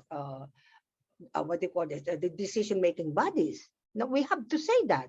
No, although actually we have more influence among the poor people because we are with them. The priests and the bishops are done in their palaces and all that. But we, the the Catholic nuns, we are with the people, we are with the poor. And that is why we can influence them, even if we are not in the decision-making bodies of the church. So the Blessed Virgin Mary, I'm telling you, she is the saving factor in the Catholic Church. Thank you. Thank you so much for that, Sister Mary John. On that note, everyone, it is time for a 10-minute screen break. We will take a short pause as we refresh our eyes, and we will come back together with the rest of our speakers, and of course, Sister Mary John as well, towards the end when we have the panel discussion. See you all in 10 minutes time. Thank you so much.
with a Bachelor of Human Sciences in Sociology and Anthropology, and obtained her PhD in Sociology from Victoria University of Wellington. Dr. Al-Attas explores the field of family, gender, and work. She has also been engaged in multiple research projects on a variety of issues in Malaysia, including free speech, social cohesion during COVID-19, issues of low-income urban households, and a book on sociology of marriage and family. She is also an outspoken advocate on women's rights issues, appearing on public platforms to draw attention to social issues. Her most recent research and advocacy focuses on the issue of period poverty, dealing with social attitudes and institutional problems connected to menstrual health and hygiene. Dr. Fatimah, over to you, and of course, your research work. Thank you, Tehmina. First of all, thank you to kiniacademy for inviting me. I'm really honored to be here. And Sister Mary's presentation just now, as well as Tehmina's presentation, was really interesting. And I learned so much from that. And I'm just like still, like when you get a lot of good information, you just sort of in short. But that was really good. Going back to my presentation, so today I'm going to talk about period poverty. So the first part of it is just defining what period poverty is, and then we're going to talk about gender and inequality and how that spreads, or we can see that in the public space, and then how do we sort of reconcile and address these kinds of issues. Next, please. So when we talk about period poverty, sometimes there's a bit of a confusion as to what period poverty is. And that's the interesting bit, because I think it sort of catches people's attention enough to get them to listen to what period poverty looks like or what it means. Essentially, period poverty is the inability of a menstruating person or female body to access menstrual health. So usually what we see being published, especially recently in Malaysia, which it's sort of catching on with mainstream media, is on the lack of one element, which is the menstrual product. So poverty as in inequality or wealth inequality that results in an inability or lack to access of the menstrual product, like sanitary pads or tampons or a menstrual cup for people to manage their menstruation. But that's actually just one part of what period poverty is. So when we're talking about period poverty, we actually want to cover everything around menstrual health, what does not allow women or not give access to being able to manage menstrual health. So usually I'll highlight 4 things. Number 1 is the product. Not having access to the products that can allow women or girls to manage their menstrual health. So it could be any absorbent and safe product. Okay, number 2 would be the wash facilities. Wash facilities is clean water, access to toilets, access to sanitation, disposal management of the products. Say, for example, if we're using disposable sanitary pad, can we dispose of the product properly? And then we're looking also at hand wash. So that's the second element. The third would be knowledge or information about menstruation. So do they know about what menstruation is, that it's normal, that it's a cycle, what to expect, and things like that. And then finally would be privacy. So these are the 4 things that I usually mention. But if we look at the slide, it only covers the 2 things, which is knowledge and materials and facilities.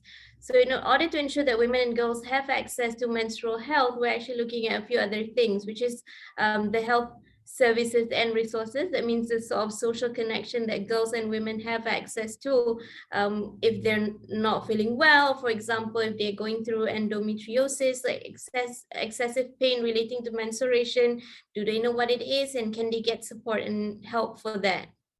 Or any other forms of disorders. And then of course, the big elephant in the room is the stigma around periods or around menstruation. So ensuring that women and girls have access to positive and respectful environment. This is another hot issue in Malaysia, where we're seeing around issues relating to period spot checks, which we can discuss a little bit more later on, about girls being checked for having periods at school. And then, of course, we have the issue of inclusivity. These are looking at the impacts of certain stigmas, certain ideas around menstruation and how that affects lives of women and girls. So including whether they are excluded from certain spaces, whether they're restricted from doing certain things, whether they're being discriminated for having menstruation. For example, they are labeled as dirty, or they're labeled as emotionally unwell and things like that. And then, of course, any form of violence or coercions that are related to menstruation. And then this would have an impact on different parts of women's lives and girls' lives. For example, not being able to manage their menstruation could mean that they don't have access to education. So they don't have proper products to help them manage their menstruation, or the schools do not have access to clean water and things like that. So that means that they don't have access to other life opportunities. And then that could also look at things relating to work, or women with endometriosis might not have the same kind of opportunities to go back to work. And then we're looking at other issues relating to politics. For example, the idea that women are more emotional because we have our menstruation and things like that, therefore not being given access to or not given the same opportunities to take on certain roles. So inclusivity is also another thing that we also have to discuss when we're talking about menstrual health and discrimination and gender. Next, please. So how is it that at any given time, it's estimated that there are 800 million of us menstruating, and we menstruate for 30 or so years of our lives, but we don't really talk much about it, or we still don't do enough about it. So what happens is, when we're talking about menstruation, we have what we call a culture of concealment. So generally, we don't listen, or we don't hear about people talking about menstruation. We don't address menstruation. And even more so in our region, it's quite a taboo and stigmatized topic. We hush about it. We whisper about it. We give different names to menstruation. We give different names to sanitary pads. We give different names to anything relating to it, so as to silence the conversation, so as to make sure that it's invisible. Nobody knows who and when somebody is menstruating. If you're in a discussion, or if you're in a roundtable meeting, you don't know if your colleague is menstruating. If she had a leakage, even then you wouldn't know, or she would have to hide it. Or we see girls at school, if there's a leakage, there's a big process, or there's a lot of processes in trying to manage the leakage, so as to make sure that nobody knows what has happened and keep everything silent and quiet. So there's a lot of silencing and invisibility around menstruation. So this makes sure that it's neatly and tightly put away, that nobody talks about it. And then we have the stigma and taboo relating to menstruation as well.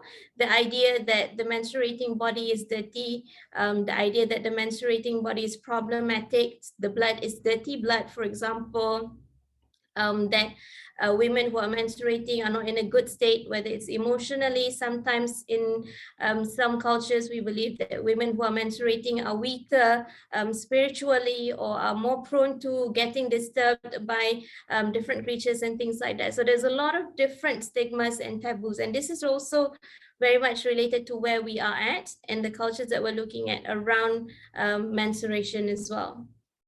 And then more often than not, when we're talking about menstruation, if we're not talking about stigma and taboos, we're looking at it from a hygiene lens.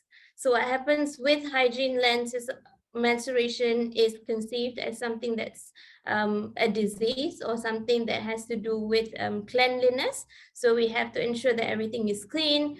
So often in a public setting, women and girls hide their menstruation so that they can appear clean, and they can appear that they're not sick, so that they are deserving of being in a public setting. So we have this package of culture of concealment that sort of stops us from doing a lot of things, stops us from having conversations around menstruation.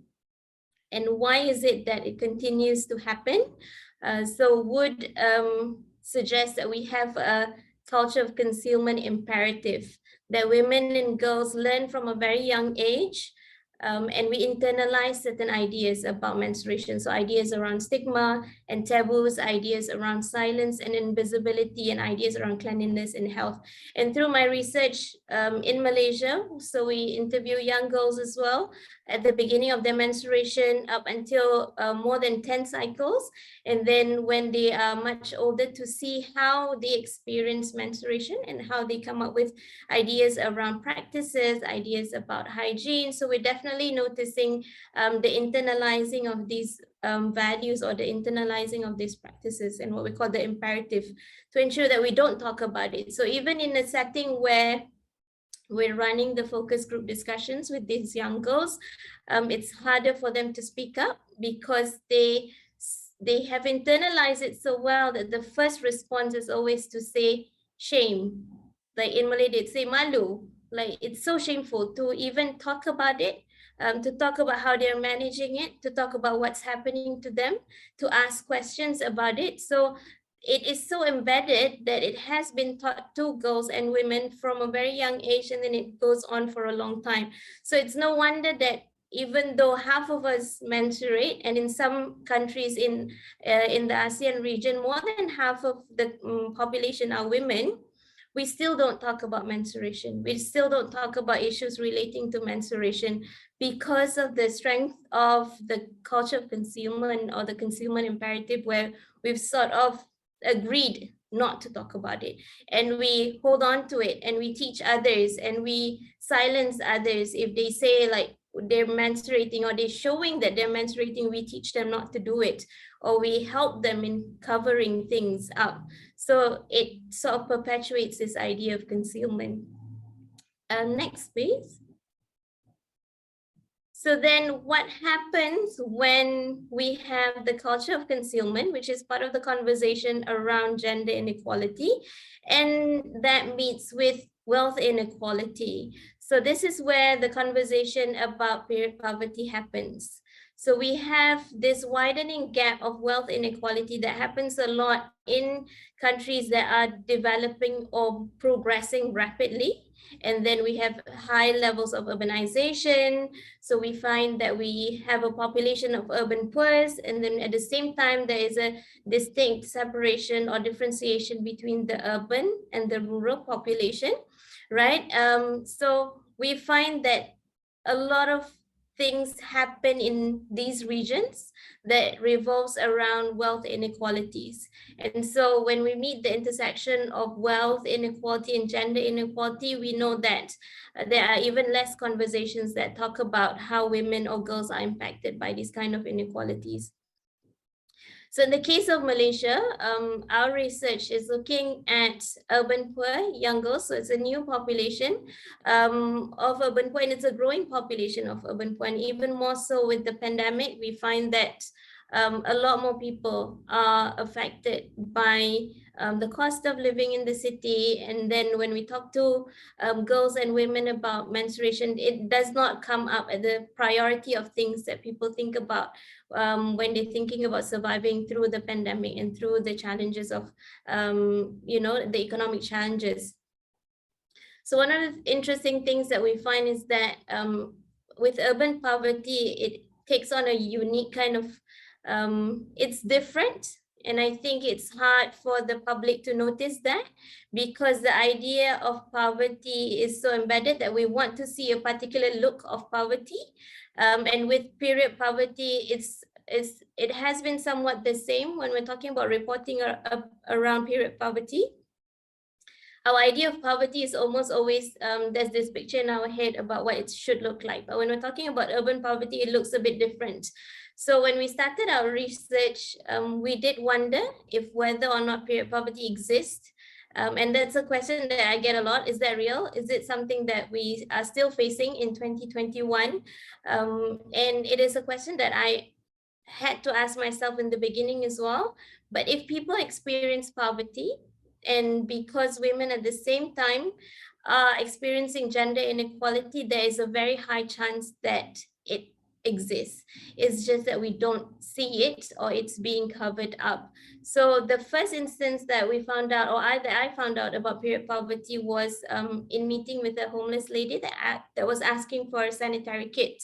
So we were giving out food, but she asked, do you have sanitary pads? That just struck me. And I think that's definitely my privilege, not having to think about that at all. But that got me looking through things and trying to find, and I couldn't find anything, whether it's in academia or in reporting. There was like 2 reports maybe in the last 10 years about period poverty in Malaysia. And even then it was very short write-ups about people giving out sanitary pads, and that was it. So when we started our research with urban poor young girls, which I got from a report that there were girls who were missing out on school because they didn't have access to sanitary pad, I wondered if I wasn't going to find anything. So in the first focus group that we did with the girls, it felt like I wasn't going to find anything. I checked the boxes. They had access to water. They had access to sanitary pads. They were taught at school about menstruation. But it was until we listened to the recordings again that we realized, no, it looked like they had them. But when we listened again, they had to share the sanitary pad with their family members. For example, in some of the cases, we found that the mothers would buy a bag or a few packets at the beginning of the month of sanitary pads, and they might have a larger family with sometimes 5 to 9 girls in the same family. So what happens is they have to share the sanitary pad, and that's not enough, obviously. So what happens is they've learned to take what you can get. So it's like a first come, first serve kind of setting, unfortunately. But they were jovial about it. It wasn't like a sad, the story of poverty, like we don't have enough, so it's really difficult. They were just happy about it. They're like, oh, if you don't get it, it's too bad, and they laugh about it. That's just going to be awkward for you. What happens if you don't go to school when you don't have sanitary pad? The teachers would send you home. Then we started noticing that it was a whole ecosystem that allowed for this to happen.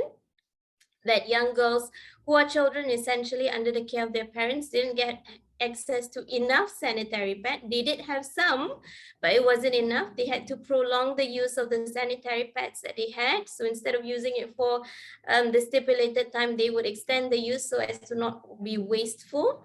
This idea of being wasteful. And then also when they went to school, nobody was checking on whether or not the school facilities had good access to water flow.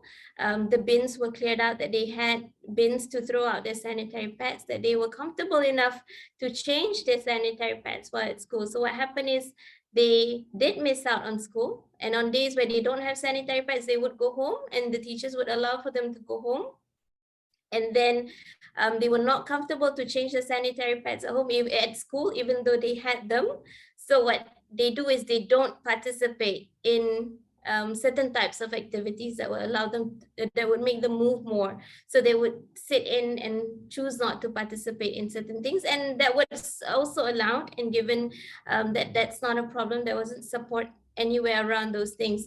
And they didn't, and even though they did have a class or a session about menstruation, it didn't give them enough information about what they needed to know. And it was always set up in a very awkward kind of situation that they didn't really learn about what the cycle was, and to go back and ask was not something that they had access to. So they didn't really have access to ask again about their menstrual cycle. So we noticed that, okay, we have a problem here, but it doesn't look like what we think it looked like. It looks like, at least for the urban poor young girls. And then we started talking to NGOs and NGIs who have been working on period poverty. And we noticed that in different segments of our societies, it doesn't look the same. So in really rural, remote areas in Malaysia, we have problems in all areas because they're so far removed. So they don't have access to sanitary pads, and they don't have access to cloth pads. They don't have access to tampons. They just don't have access to products. And in some places, there's no access to clean water, sanitation, toilets, privacy.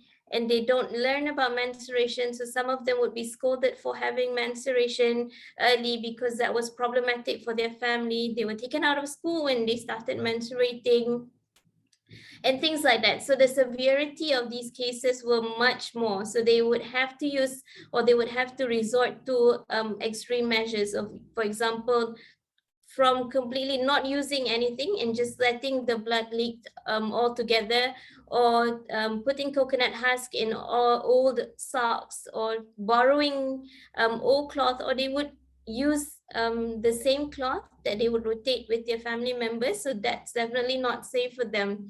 So we find that these are some of the differences that we find between the rural and remote areas. And then we have those with different identities, or the intersectionality of the identities, the marginalized groups of refugees, stateless girls and women would experience different things. So there was definitely that gap where we've not taken the time to understand how women experience menstrual health management and our lives, you know, and what we're doing as a society in order to make sure that women have access to this, and how many women or girls are affected by period poverty. So that's something that we don't see because of the concealment and silencing as well. That's the big elephant in the room in terms of trying to have these conversations is very challenging.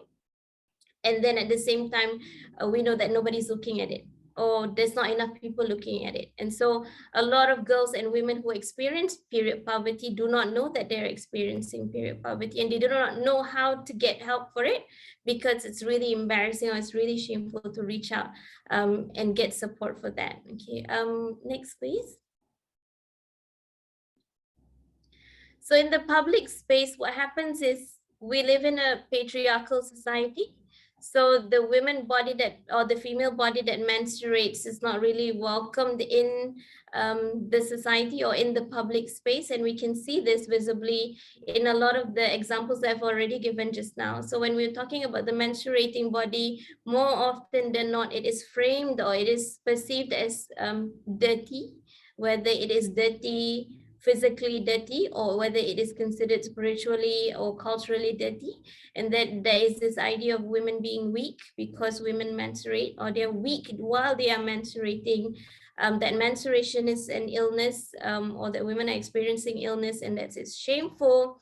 And women menstruating and women speaking about their menstruation or the menses itself brings discomfort to others. So the idea of speaking about it, or the idea of looking at women leakage during menstruation makes other people uncomfortable, and therefore does not or should not be placed in the public space. So when we're talking about menstrual concealment, we find that concealing it is better for women because of these reasons, because of these perceptions and framing around menstruation makes it better for women to choose to conceal it.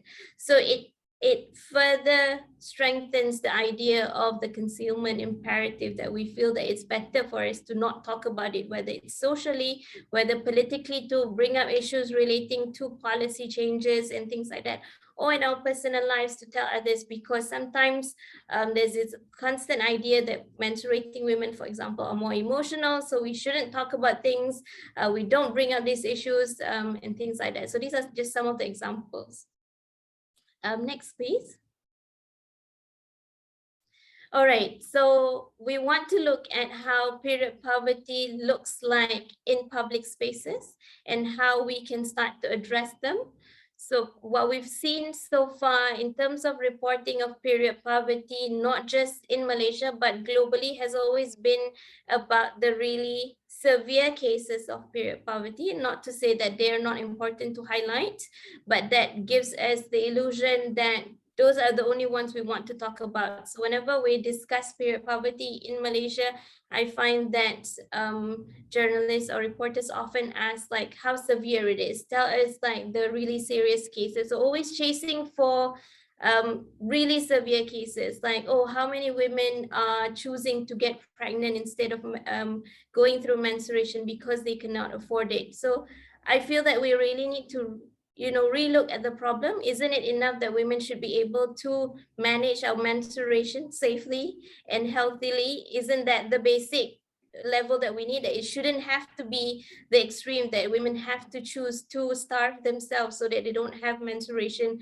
for the month, or that they have to choose pregnancy over menstruation. Isn't it enough, or isn't it the bare minimum that all women should be able or be given the right to manage our menstruation properly? So in addressing these issues, we need to look at how menstruation or how period poverty affects women and girls in the different public spaces that we are in. So when we're talking about education and work, we're definitely looking at facilities and access to products. So whether or not we have considered the facilities are enough for young girls and for women to manage our menstruation. So this includes access to water, access to space. In some cultures, different practices around menstruation might require different types of facilities. So that would be something that we would need to think about. And we want to ensure that people have the comfort to manage their menstruation safely and also comfortably in those spaces, that there is privacy for women and girls to do that. And then we're also looking at access to products, whether or not they have products. So we want to check whether the toilets have extra products for women and girls to have access to, right? And then we also want to know how well, this is about gender sensitivity, and I think we've highlighted this before with the previous speakers as well, being sensitive to the needs of menstruating bodies in spaces where we are in. So in education setting, our teachers trained to understand what these are, whether or not the teachers who deliver these messages are checking. So we find that sometimes there are, with schools, we know that in Malaysia at least, the education around menstruation usually would separate the girls and the boys. So we don't talk about menstruation together. So boys have different ideas about menstruation and girls have different ideas about menstruation. And the problem sort of stems here as well.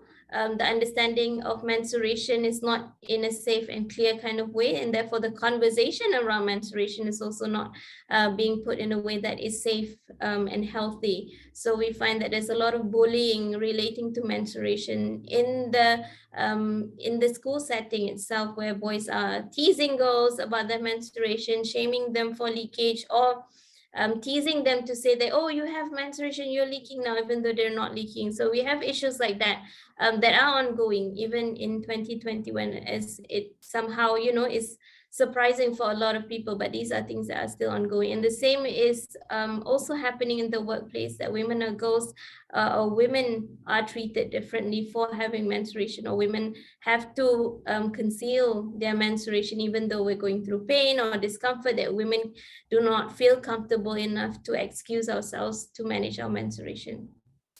And then we have questions around cultural and religious spaces. And this may be different depending on where we are, depending on our country, and depending also on the religious practices that we have. So it will be something that we want to explore perhaps, or something that you want to look into as well, in understanding the context of those spaces, because there are different beliefs, and there are also different practices that are being imposed on girls, or that are taught to girls about menstruation, and it may not be true, and it may be something that is really excluding them from certain spaces, or really discriminatory in some ways. For example, in the context of the Muslim community in Malaysia around washing of the sanitary pad, it's a very sensitive topic, right? About washing of the disposable sanitary pad. It's something that is so cultural, and something that is so strongly internalized by women and girls. And this is one of the research areas that we're looking at as well, to wash the sanitary pad. If it's not being washed, then women or girls can be disturbed by spiritual creatures, because the blood is considered dirty. So religiously, there is no evidence for this, but it is continually perpetuated within the culture.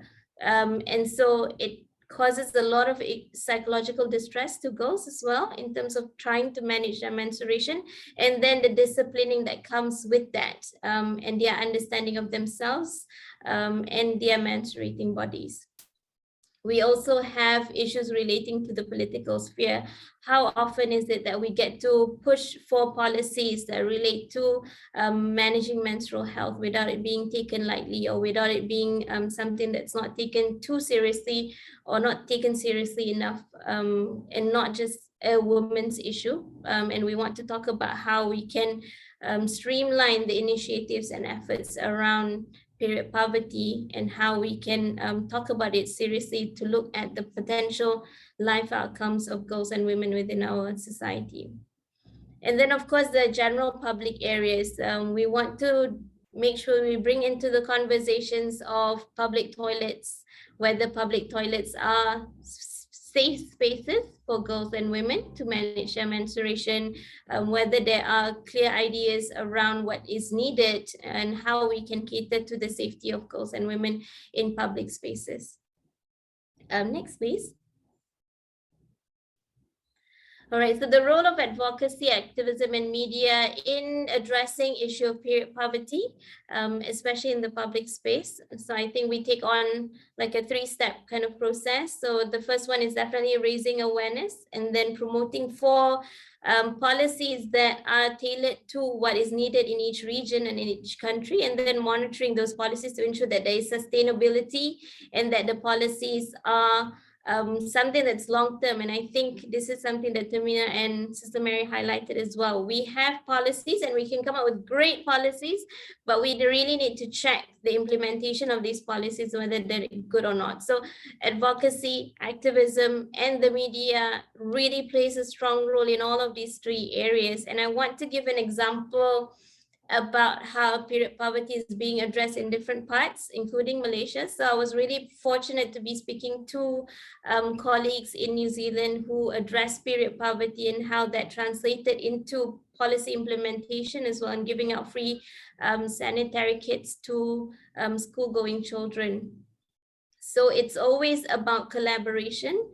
It's always about organizing ourselves together. So collaborating with different parties and talking to each other means that we can work together, and we can discuss things, and we can learn from each other. And so that's really an important aspect of how we've addressed period poverty, or we are addressing period poverty in Malaysia as well. So to talk to each other, not just within our area, so not just in academia, for someone like me, just talking about research about period poverty, but also getting to know the grassroots actors and talking to them about what's happening, what's working. And then, of course, meeting up with the media and talking to people in media and addressing how we can frame the discussion around period poverty. So that is the very basic kind of collaboration that we should be able to have in trying to make these kind of changes around period poverty, or any women's issues, I suppose, that we're trying to bring or to push forward. So with the beginning conversation is just raising awareness. And I think that's something that we're still working on in Malaysia, is trying to make sure that people know what period poverty is and to understand how it affects women's and girls' lives. And I think the most important part during this awareness kind of campaign is to make sure that the framing around period poverty is correct. And I'm really scared that period poverty is almost always framed as something that's extreme. And in Malaysia in particular, the story of women getting pregnant because they don't have sanitary pad, I'm really trying hard to make sure that that's not the face of period poverty. You know, that we continue to talk about period poverty in including all menstruating bodies, in considering how all menstruating bodies are affected by the different areas or the different elements that may not be available to all of us. So not just framing it as something that's extreme, so it's easy for us to sort of let go. As soon as we know that, okay, people have, you know, it's not something believable, it's not something relatable, it's not affecting enough people for us to care. Trying to move those conversations and trying to make sure that we do things consciously. And I think Tehmina brought this just now on how things are being reported, what's getting reported, whether there is an understanding of the issue is also really important. And then we move on to promoting things. What are we looking for? What do we need to do next? So the collaboration between the different groups is really important in ensuring that we have a good voice And the voice is something that we've sort of discussed together, and we know what we want to push for within our country or within our nation. So this goes also for other nations and other countries who may have different challenges. You know, in some countries, maybe it's the wash facilities that you want to push forward first. You know, we don't want to have a copycat kind of policies just because we see a lot of reporting of period poverty in a particular country that talks about products, then we, you know, sort of hop onto that and just pull that into our country. And that's not something we really need to begin with. So we have to tailor our advocacy, our activism to what is important to our people, and therefore we need to understand our people first. So that's really important. And then once we get policy changes, we have to make sure that we monitor those policy changes in terms of its implementation, whether it's reaching the target groups that we are hoping that it will, and how that's changing and how that's improving the situation in the long run. So that's really important as well. Next, please. All right, so if we want to open the conversation and keep the conversation going, we really need to understand what's happening in our region and what's happening within the context of things. So just like I said, if we look at, for example, countries who have passed laws or who have passed or given policies to give out free sanitary kits or address period poverty, they have different needs, so they address them differently, right? So I can give an example. For example, in Malaysia, if we give free sanitary kits only in the form of a disposable sanitary pad, it's not always going to be good, because in really rural, remote areas where there is no disposal management, which is the facility part of menstrual health, what happens is women cannot dispose their sanitary pads properly. So we've had NGOs who have given out disposable sanitary pads in really rural, remote areas. And what happens is when they come back next time, we find floating sanitary pads in the waters. So that's not helpful for anybody. So we need to understand that it's not always a one size fits all solution. So we really have to understand the context in which we're bringing these solutions, right? And then we also have to talk about the conversation around the culture of our setting. Another example of product is, for example, we want to go for a more sustainable kind of route, right? To use a menstrual cup. So essentially a menstrual cup is a silicone cup that can be used for a long time. So it can be used up to 5 to 7 years. So if you want to think about like sustainability and economical kind of things, you might want to consider, oh, why don't we give a menstrual cup to all girls and women? You know, you could quickly fundraise that, or you could quickly give them that. But the menstrual cup needs to be inserted. And if we're looking at the cultures around virginity, then there's a lot of conversations that needs to be had, and education and support that needs to be had. So it's not just about structures, it's not just about giving out the product, but it has to also come with education and changing the framework. So maybe we want to consider what are the understandings of culture around those contexts as well, and whether it's sustainable or not. The other thing, for example, with using cup is we have to consider whether or not they have access to clean water to wash those cups. So it's not really simplistic kind of policies that we want to push for, that we've seen, like, for example, Scotland has done it and given out free pads for everybody, that we just want to hop on board and deliver. You know, there are people who need it and they need it fast, but that shouldn't be the only solution. And that's not the sustainable solution. So in opening up the conversation, we need to take the time to understand the context within our region and within our country, and the kind of diversity that we have in our society. Who are the women that we have in our society? Who are the girls that we have? And what kind of infrastructure, facilities that we have? What are the cultures around menstruation? What are the cultures around gender? Access to certain facilities or access to certain spheres of life, whether it's social, whether it's religious, whether it's political. So these are things that we have to talk about.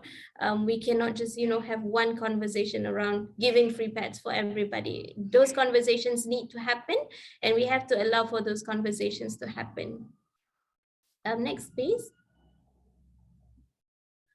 So I want to just highlight the Malaysian case, which has been quite exciting. I think, there's still a lot of things we need to do. There's still a lot more things for us to push for. But I think what is optimistic and exciting about the Malaysian case is how fast things have progressed. And I think Tehmina highlighted this before. Prior to 2017, we had maybe a handful of reporting about period poverty, and that was just like one short article about an initiative to give out free sanitary pad, or an initiative of social enterprise coming up with the idea of one buy one and you give out one sanitary pad to another, for example, an unfortunate or underprivileged girl. But what's happened since the pandemic, especially, is the conversations around menstruation, around period poverty that's happened. And I think a lot of this has to do with how some media channels have played on the issue. And for the first time, we have had the conversation around period poverty happen not only in independent media, but also on mainstream media. So we've managed to get through to radio, we've managed to get through to TV, we've managed to get through to print paper, digital media. So that's really a breakthrough in terms of speaking about menstruation in platforms. So it's an optimistic perspective to think about how even within the culture of concealment, we managed to penetrate these things, and we managed to bring issues that are important out there. If there is political will, and if there is understanding and willingness also from those of you who are working in this area to highlight and to push for these issues. And the journalists that I spoke with, especially at the beginning of this, earlier last year and earlier this year, they had to fight for these issues to be highlighted. And just like Tehmina said, they had to ask and they had to push that these issues are being reported. So that was really something beautiful to see. And then at the beginning, it was just because in Malaysia, we speak different languages. So we have media in different languages. So in the beginning, it was just English and Malay media. And then later on, we got into Sinchir Daily, which is a Mandarin media, to talk about period poverty. So that was really good because that expanded who were going to read about it and how they were going to read it. And, the framing around period poverty, and also giving or unpacking the concealment of menstruation. There's one here is our former Minister of Religious Affairs with the sanitary pad, and I think that's a very powerful picture as well, given the taboo and stigma around menstruation. So I think that's a really powerful reporting about menstruation and the role of men in menstruation. Otherwise, we always see the same kind of pictures and depictions around menstruation, around poverty. So having different kind of depictions, having different kinds of conversations is important. Even though we see really good progress, these are just some of the reportings. We've had even more reportings after in the last year around period poverty. So that's very exciting. But what I find is that it's always similar kind of reporting that happens around menstruation, that we're looking at severe cases, or we're really looking at cases which is, like I said earlier, the kind of cases that we don't normally find, and we want to talk about that rather than talking about the basic needs that are not met. And that should be serious enough for us to highlight it. It doesn't have to be, the worst kind of cases that we bring into the media, that it's really bad, that half of the population cannot get access to our basic rights. Should already be newsworthy. It should already be something that we constantly talk about. All right, next please. And then we find that there was a policy change, or we find that there is government kind of conversation that we didn't see before, and we had not seen before. So I think we have to acknowledge that conversations, not only on social media, which plays a big role, and it's something that is much stronger now because largely because of the pandemic and also the rise of social movements online.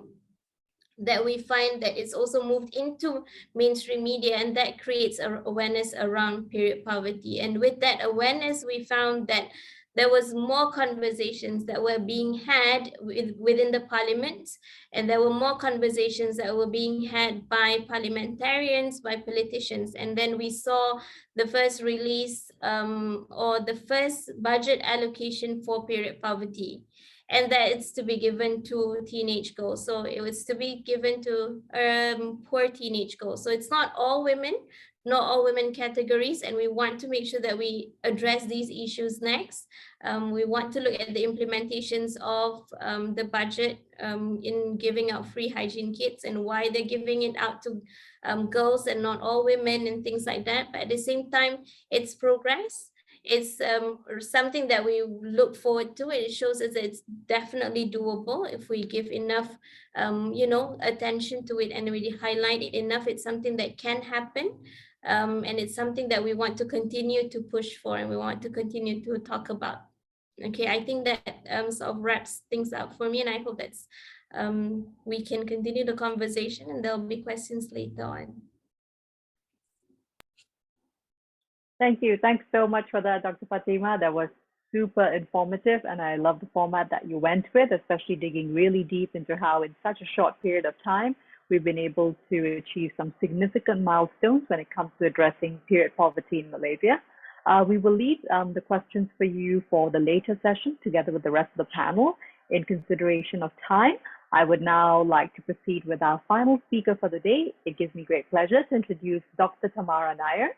She's a research fellow at the Center for Non-Traditional Security Studies, NTS Center, at the S. Rajaratnam School of International Studies, Nanyang Technological University. She graduated from the National University of Singapore, NUS, with a bachelor's degree in political science and geography, going on to train at the National Institute of Education. Dr. Nair's current research focuses on issues of power and the biopolitics of labor and technology, movements of people in Southeast Asia, and the women, peace and security agenda in the entire region. She's also Singapore's representative of the ASEAN Women for Peace Registry and has authored the 2018 Human Rights and Peace Education Report for Singapore. As the representative for Nanyang Technology University for the ASEAN University Network on Human Rights as well as Peace Education. Dr. Tamara, the floor is now yours. Thank you so much, Tehmina. Can everyone hear me? I just need to do a quick check. All good? Yes, we can hear you clear. Thank you. Thank you so much for that introduction. And I also like to thank my colleagues who presented earlier, Sister Mary John and Fatimah, and you yourself, Tehmina.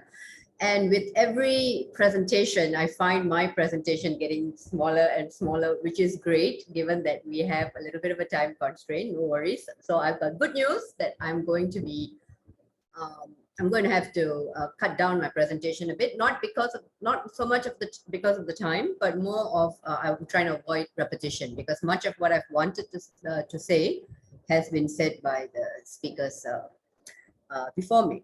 So could I just get my first slide, please? Thank you.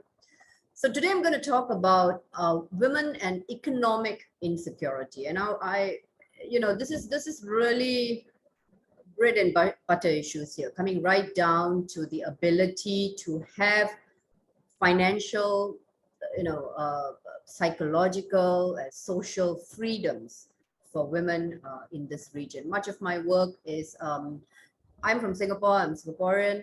So when you look at Singapore's context, you don't really think in terms of economic insecurity, but that of course does not mean we don't have economically insecure people in Singapore. But this particular presentation and my work, my larger work actually focuses on Southeast Asia. And mostly I look at the emerging economies of Southeast Asia. So I look at countries like Cambodia, Laos, Myanmar, and to some extent, Philippines, Indonesia.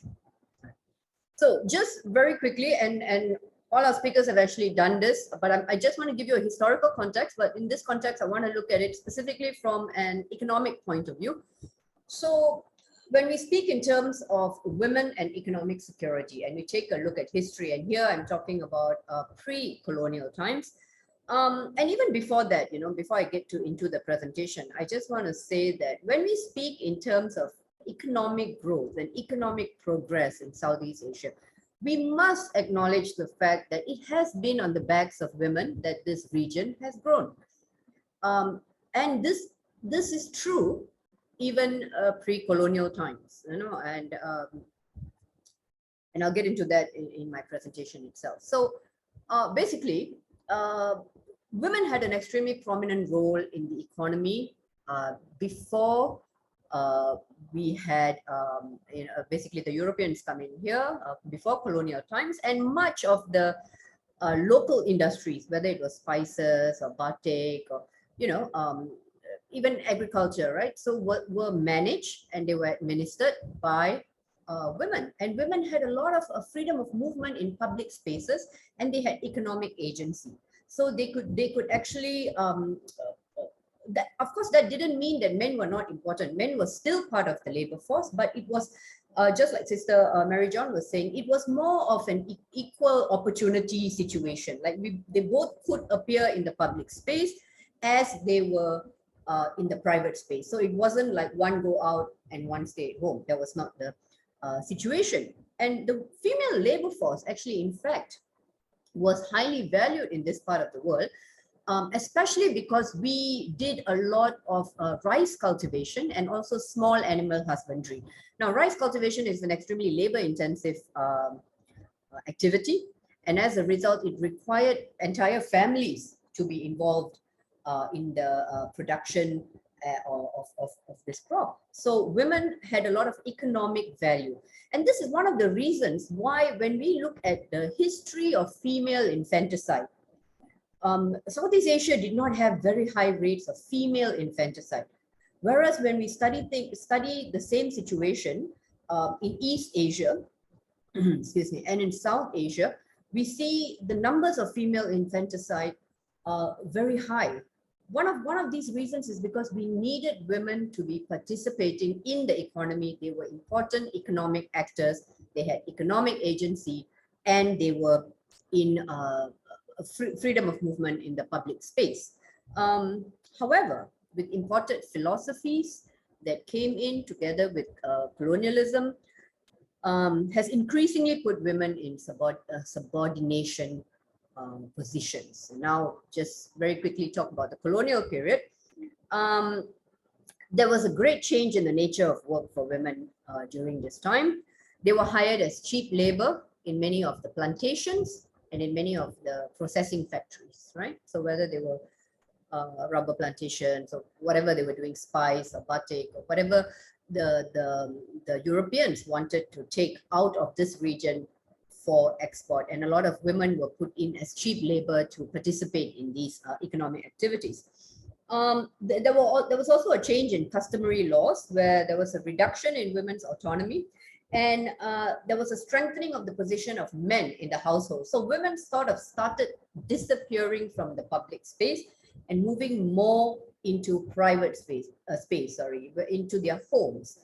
And the concept of head of household, at this time, which always meant the man, the husband, was the head of the household, and the women would be at home taking care of, she would be a home, housewife, taking care of children and all that. This concept exists till today. And one of CEDAW's committee's recommendation, I believe, Tehmina, you mentioned CEDAW, the Convention on the Elimination of All Forms of Discrimination Against Women. All our countries, all the Southeast Asian countries, it's actually the most ratified human rights instrument in the world, but also the one with the most number of reservations.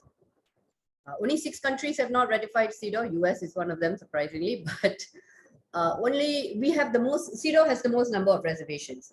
And one of the recommendations of the CEDAW committee, I don't know about the other countries, but for Singapore, has been to take away this concept of head of household, because the nature of the household has changed drastically in the late 20th and the 21st century. It's no longer, so we have house husbands, we have single family homes, we have same-sex partner homes. So we can't really take that concept of head of household and then everything is policies are sort of created and implemented based on that concept. So when we trace it back, we'll find that this concept of the head of household is pretty much, well, I wouldn't say it's just from the colonial period, but it's certainly a sort of solidified during this time. The idea that men would be the breadwinners and women will be the homemakers in that sense. Another very important impact of the colonial period was the commodification of women as sex workers. Now, when I'll give you the case of Singapore, when we had the British bringing in a lot of manual laborers, mostly from South and East Asia over here, they created a sort of a very majority male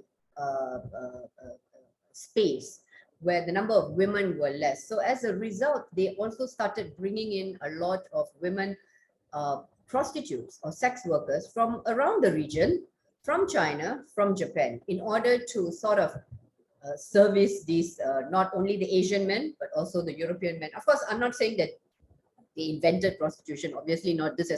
Prostitution has existed here well, since forever, I guess. It is the oldest occupation, if I'm not mistaken. But what has happened during the colonial period, it became a very, and this is research done by other scholars, it became a very racialized colonial form of racialized colonial capitalism, right? And an economy was created around where women were commodified and they were appropriated for colonial needs. So once again, as I said, prostitution didn't occur here because of colonialism, but it certainly became an economy to satisfy the needs of both Asian as well as Western men. And when but however, in the late, I think in the early 20th century, with the increase in communication and transportation and all that, we had a lot of women coming over to this region to be with their husbands. And as a result, the economy itself broke down a bit. The sex worker economy broke down a bit, and the demand for Asian sex workers were reduced during that time. Okay, now my next point here is the pepper trade and the shift of women's position. Now, pepper was a very important cash crop in this region during the colonial times, and it affected the women's position in society. Now, pre-colonial times, women were the ones who actually dealt with traders from around the world, be they from China or wherever they came from, in trading black pepper or pepper negrum. So they were the managers of this trade. But once it became an important colonial export product, what happened was that, well, very simply, the colonialists, there was an increase in demand for pepper, and the colonialists didn't want women handling it because it moved beyond a household production system, and they got more men involved in the trade. And over time, the women were eradicated from the management and administration of the trade. The trading locations changed from nearby towns into the ports, which were far away. Women found it difficult to travel with their children or to leave their children for a few days when they would go and trade and then come back. That was difficult for them. Gradually, the control of pepper trade fell into the hands of the men in their family, and the role of women got reduced to menial tasks like sifting the good seeds from the bed or packaging, right? Especially during the Dutch and English trading posts of the region. So basically, the Spice Islands and Java and places like that. Of course, another thing is the import of cheap machinery. This was especially after the Industrial Revolution in Europe, where you had the advent of a lot of machinery was being used in factories and all that. And these guys, the colonialists, they sort of imported it into these regions. And then manufacturing of, for example, like cigars and weaving in Manila, or tobacco and batik printing in Indonesia, were taken over by machines, rather than being done by hand, which would have been the job of women at that time. So they lost autonomy that way. Machines dominated mass production. I'll come back to the machines and technology towards the end of my presentation, because then you see it's just like a big cycle. But now we're talking about more high-tech type machines and technology like AI and all that. But anyway, for now, the machines dominated the mass production in economy. And of course, the European model of capitalism sought more male labor than female labor. And, finally, there was this whole idea of the influence of a European urban respectability. So towards the late 19th century, many of the Asian societies here, the Asian societies, they sort of emulated a middle class or upper middle class, because a lot of them became traders. A lot of them, came up according to like a socioeconomic status. And they wanted to emulate the middle or upper middle class of Europe. And when you look at those folks over there in Europe, you would see that men go out of the homes to work and do male things, whatever it is they do, whether they drink in pubs and all that. Where women stayed at home, they took care of things in the household and managed the children, their education, and so on. And this was a kind of a respectability when it came to households. And people over this part of the world, they wanted to emulate that. And therefore, they had this sort of influence of European urban respectability. And this was something this is an idea that was imported from during colonial times. And actually, it stuck right through post-colonial times too. It's only in recent times that we have obviously changed with much more information and education of women and economic opportunities. Next slide, please. Okay, so here I'm going to talk a bit about the decolonization and also the emergence of nation states in this region. So basically post-independence time, and how there was sort of decolonization, post-independence, and the renewed importance and interest in women's labor. Well, the Southeast Asian societies in the 1960s underwent another significant change where women became essential as factory workers. Because we shifted to like export-oriented economies. So we needed women to do all those production type work, which required patience and long hours. So we got them out of their homes into the factories. And of course, into the the late 70s and 80s, we saw all out this region, all the different countries, we were like really forging ahead when it came to economic growth. And like I said, on the backs of women, because many, the whole idea of mobile men, stationary women no longer existed. So women were not only moving into factories and working, they were also moving out of their countries and working. And, they were sending back money. And, especially Southeast Asia movement. From different countries to countries within this region, and later on, of course, internationally, not only within this region. So we see a slight shift in the gender roles, but of course, all this does not mean women were overly empowered or they had absolute control over their lives, because sometimes it was absolute necessity that they had to leave families. They had to take jobs in factories, work grueling hours for very little pay. And of course, having to travel out of your country,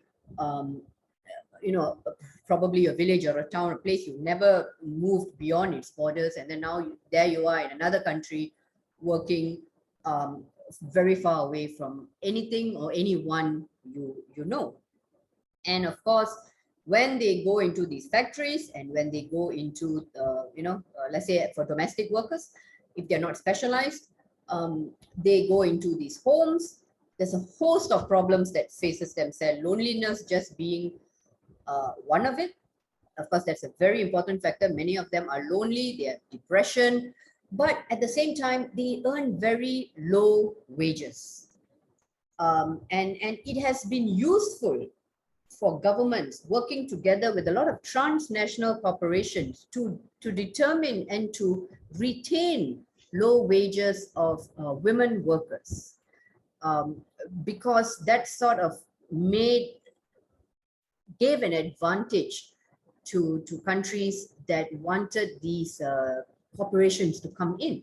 And the research has been done by some scholars in this region who actually examine foreign direct investment and wages of women. And although this is not a very explored area of research, or even an area of interest for a lot of people, especially when I'm speaking of policymakers and all that, but they have found that where the wages of women are low, they were more attractive for transnational corporations to come in. It was like a race to the bottom. So they kept wages low, so they would be attractive to these companies, right? As for women migrant workers, in their own countries, in their home countries, there were two things going on. There were punitive measures being developed around these female migrant workers. Of course, if you're highly trained and specialized, as over the years in the 90s and then the 2000s, if you're highly trained and specialized, you would go out as nurses and teachers globally. But if you did not have that, privilege of education, for instance, but you end up going out, you still have opportunities to go out, you go out as domestic workers, or waiters, or whatever jobs that your qualifications can get you. So there was a series of punitive and pastoral measures that occurred. That's how big a group of female workers were going out of countries like the Philippines and Indonesia. So Philippines, we had a whole series of punitive measures, pastoral measures that the government had come up with. Things like institutional and legal frameworks around workers who are going out to work, whether they were protective measures, whether they were measures in terms of coming back and rejoining their communities and their countries and employment and all that. But there were also punitive measures in a way, like for countries like Indonesia, which continue to keep wages of domestic helpers low so that they would be competitive when it came to this market, this economy of domestic workers from this region. So we had a whole lot of policies. That's how well, number one, the number of women who are going out, and these are young and unmarried women, mostly young and unmarried. But they contributed large percentage, especially in countries like Philippines and Indonesia. A large percent of their GDP actually is accounted for by remittances from these migrant workers, and a large majority of these migrant workers are women. And of course, at the same time, while they are going out to work and earning money and sending back, those who are back in their home countries, they continue to engage in agro-based work, which means they are very important to food security, not only of their homes, but very often in their regional or even national systems of food security. Well, almost up to 50% of, well, it depends on the country you're talking about. Women's contribution in agriculture goes up to around 50% in countries like Cambodia, Indonesia, and Thailand. Thailand is a bit higher because it's also export crop. Rice is also an export crop. And more than 50% in places like Vietnam, excuse me, and Laos.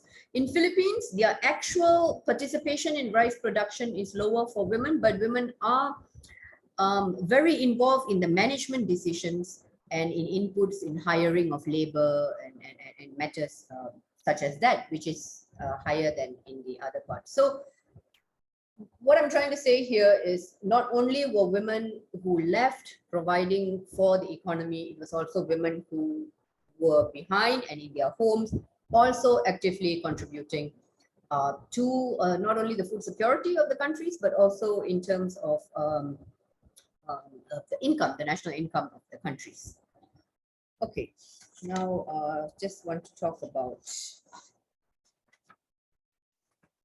labor-intensive industries and the systemic discrimination. Now, when I touched briefly on this when I talked about the race to the bottom and keeping wages low. But another thing is women's participation in these factories was seen as temporary because of childbirth and because of care burden. So they don't see women as being long-term employees. And as a result, a lot of the technical skills and a lot of the training that would allow them to move beyond factory workers, whether it's to move into a supervisory role or even further up into management role, those kind of training was not really available for women because they didn't see women as basically sticking around for a long time. So it wouldn't be a good. They didn't see the worth in investing in these women. However, that is not to say that there are no female supervisors or managers. Of course, there are a few who actually made it, but for the majority of them, there was a sort of systemic discrimination in the system where you needed their labor, but you wanted them to remain in a particular position and not move up. So the more technical and higher skilled jobs then went to men, did not go to women. And women remained in the production lines with very little upward mobility. Now, I'm speaking in terms of the 70s, 80s, 90s, but I believe even now, there's no massive change, as in suddenly we are having a whole lot of female supervisors or managers. Could I get the next slide, please? Okay, and now, you would think that as we move along and you see how important it is to have females in the labor force, not necessarily the case. One thing is the education that is given to both boys and girls at a young age. And good news is, compared to other regions in the world, we do relatively well, because we could say that there's almost the gender gap in education has been drastically reduced in all the Southeast Asian countries. Because there are many legal provisions in states which require compulsory education for boys and girls, right?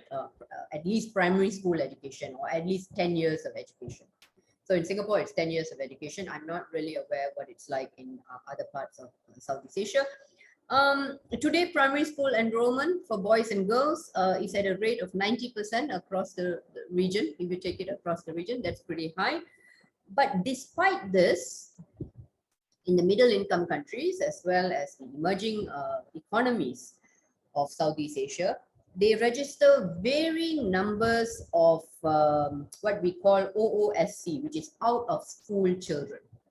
So children being moved out of school for many different reasons. And this exclusion is tilted more towards removing girls than it is removing boys from school.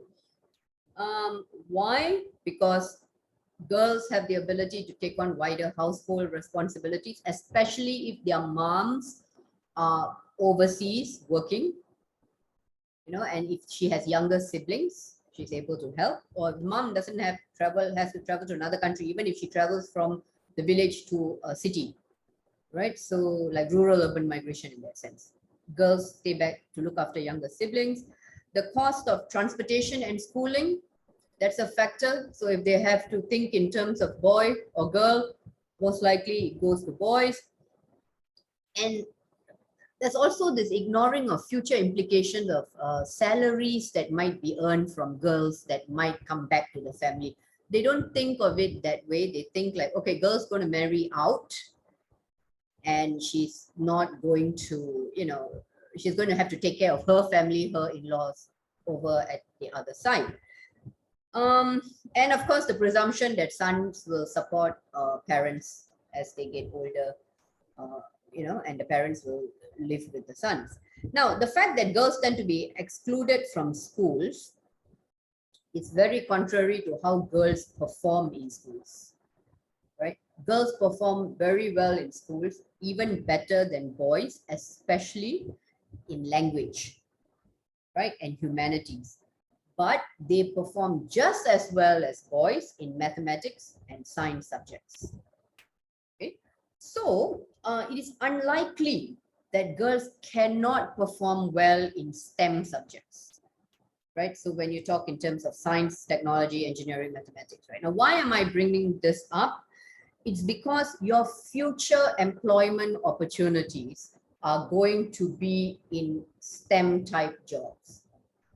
I'm not saying for, of course, we will still need the humanitarians and the social scientists and all that, but look at all the technology that's going on, whether it's AI, whether it's digitalization or whatever it is. So the economic opportunities is going to be there. Now, if you do not allow girls to the opportunities to be in STEM education, you are looking at a skewed labor force for the future, where you are going to have what I call, well, not what I call, but what it is called sectoral and occupational bias.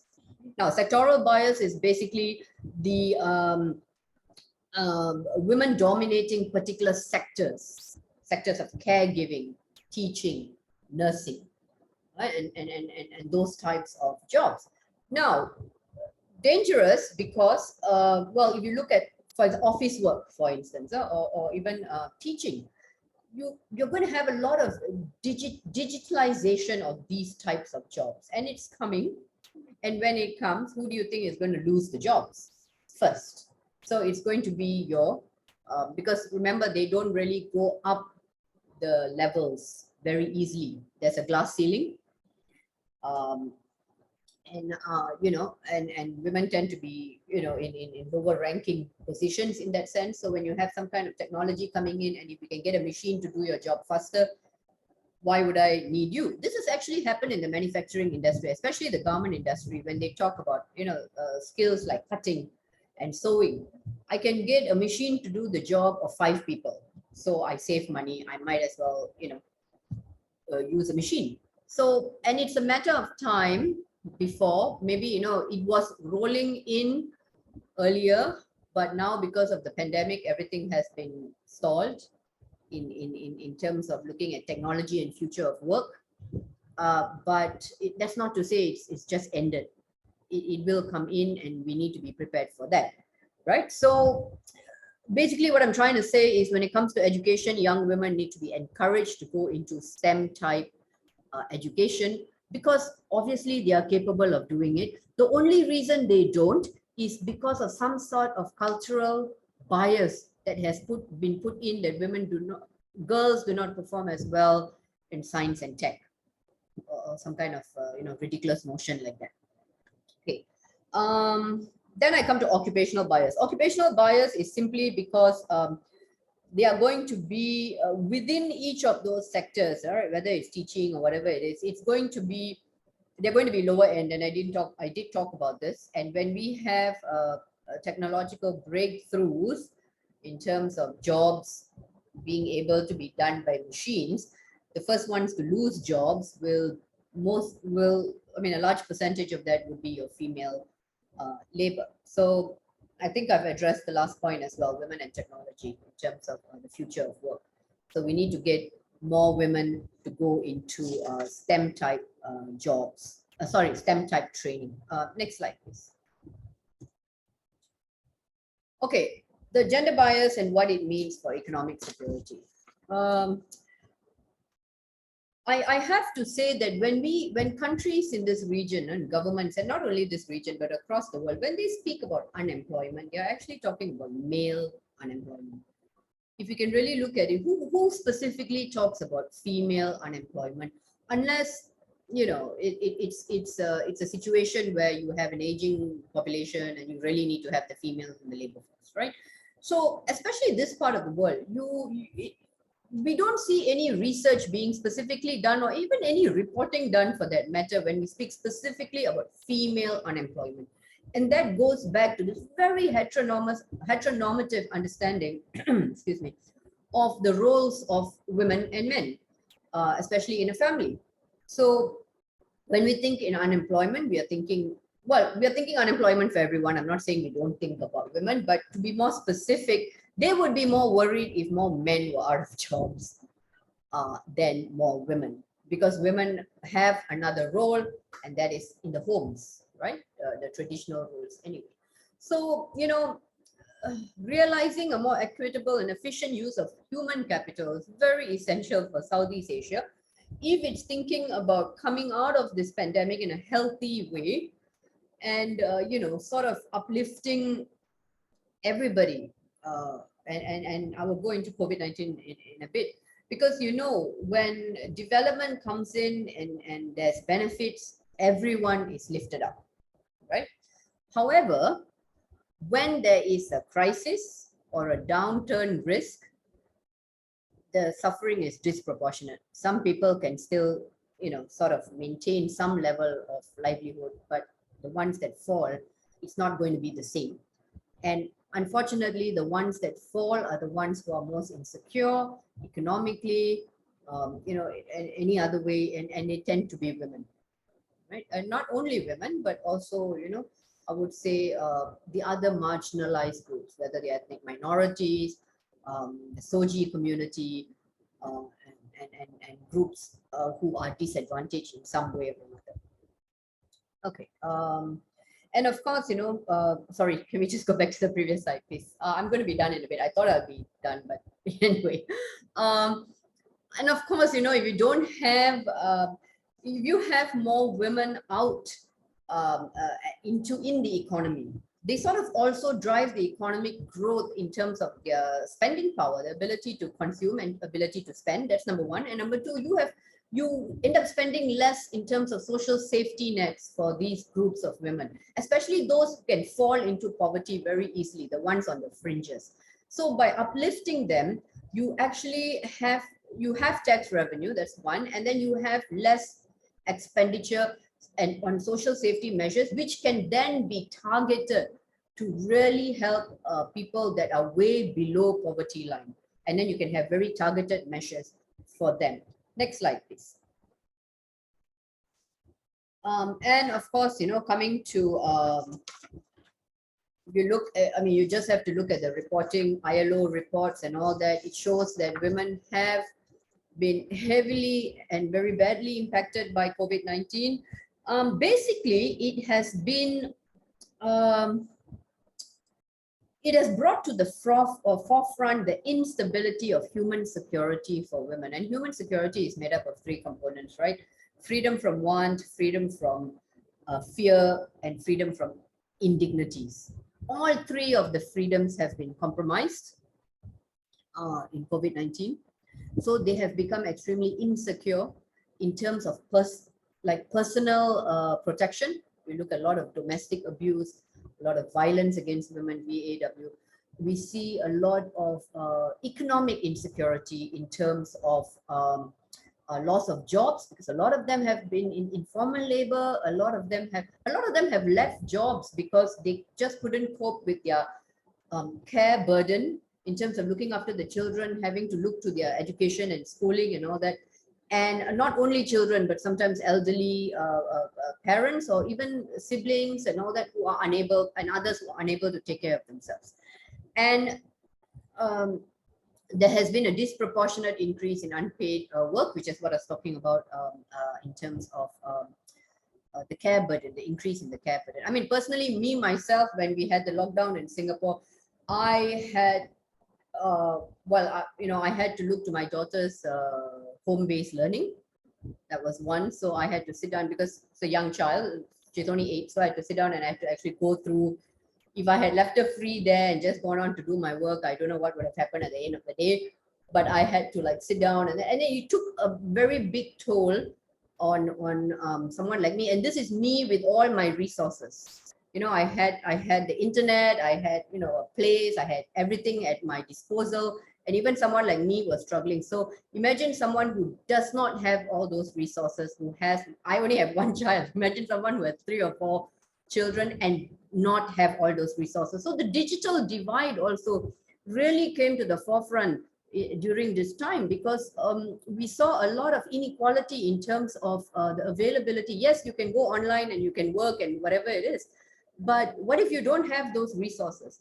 And the ones who tend to not have those resources or not have the ability to actually know how to use the resources because they were never trained, never taught, never exposed, also tend to be women. So, I mean, when I'm coming to the whole idea of media and reporting and all that, you know, whenever we talk about economic security in ASEAN, we always see big picture economic security, and that's the understanding of economic security. But economic security also has another side, and that is the individual, the economic security of individuals. We never seem to actually talk enough about the economic insecurities of certain groups of people. Yes, I'm not saying we completely don't, but if you look at the main, you know, the broadsheets and whatever it is, you see that much of it talks about it as if it's a very huge concept. But economic security is also something that can filter down to the individual and filter down to especially individuals that are disadvantaged in one way or another. And women tend to fall into this group.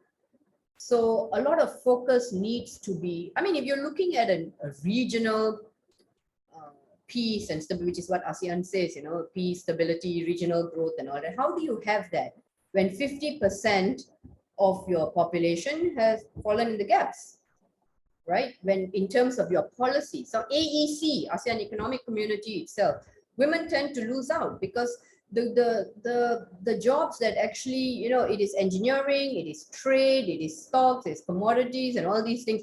How many women are in these jobs? And so when you talk about ASEAN Economic Community and this grand exchange of things, who are we actually talking about? We're not talking about women in that case, right? So I will just leave it at that. I think I've way exceeded my time, so sorry about that. And thank you very much. Not at all. Thank you so much for that, Dr. Tamara. I think that was an excellent, really in-depth presentation and so very interesting. I wish we could go into a real deep dive when it comes to the Q&A session, but seeing as in we are rather short of time, I feel that I will perhaps go with one main question, which I hope that each one of you could perhaps contribute to with your insights, your perspectives, coming with what you also presented on Sister Mary John, Dr. Fatimah, as well as Dr. Tamara. I really wanted to ask this one anchoring question. Do you feel that it really, what does it really boil down to when it comes to achieving women's empowerment from a policy-making angle? Should we truly be looking at in each of our individual and very diverse Southeast Asian countries towards women's political empowerment? Is that where the answer lies to all of this, everything that we've discussed, all the way from period poverty to feminization of labor to all the issues in the Philippines with regards to sex trafficking, domestic violence, and other issues? Does it all hinge around having more female policymakers in the corridors of power? Can I ask Sister Mary John perhaps to go first?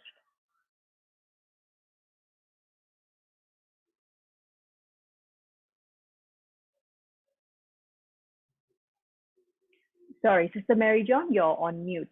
I can't hear you. Yes. Sister Mary John, I can't hear you. Sister Mary? Sister Mary, I can't hear you.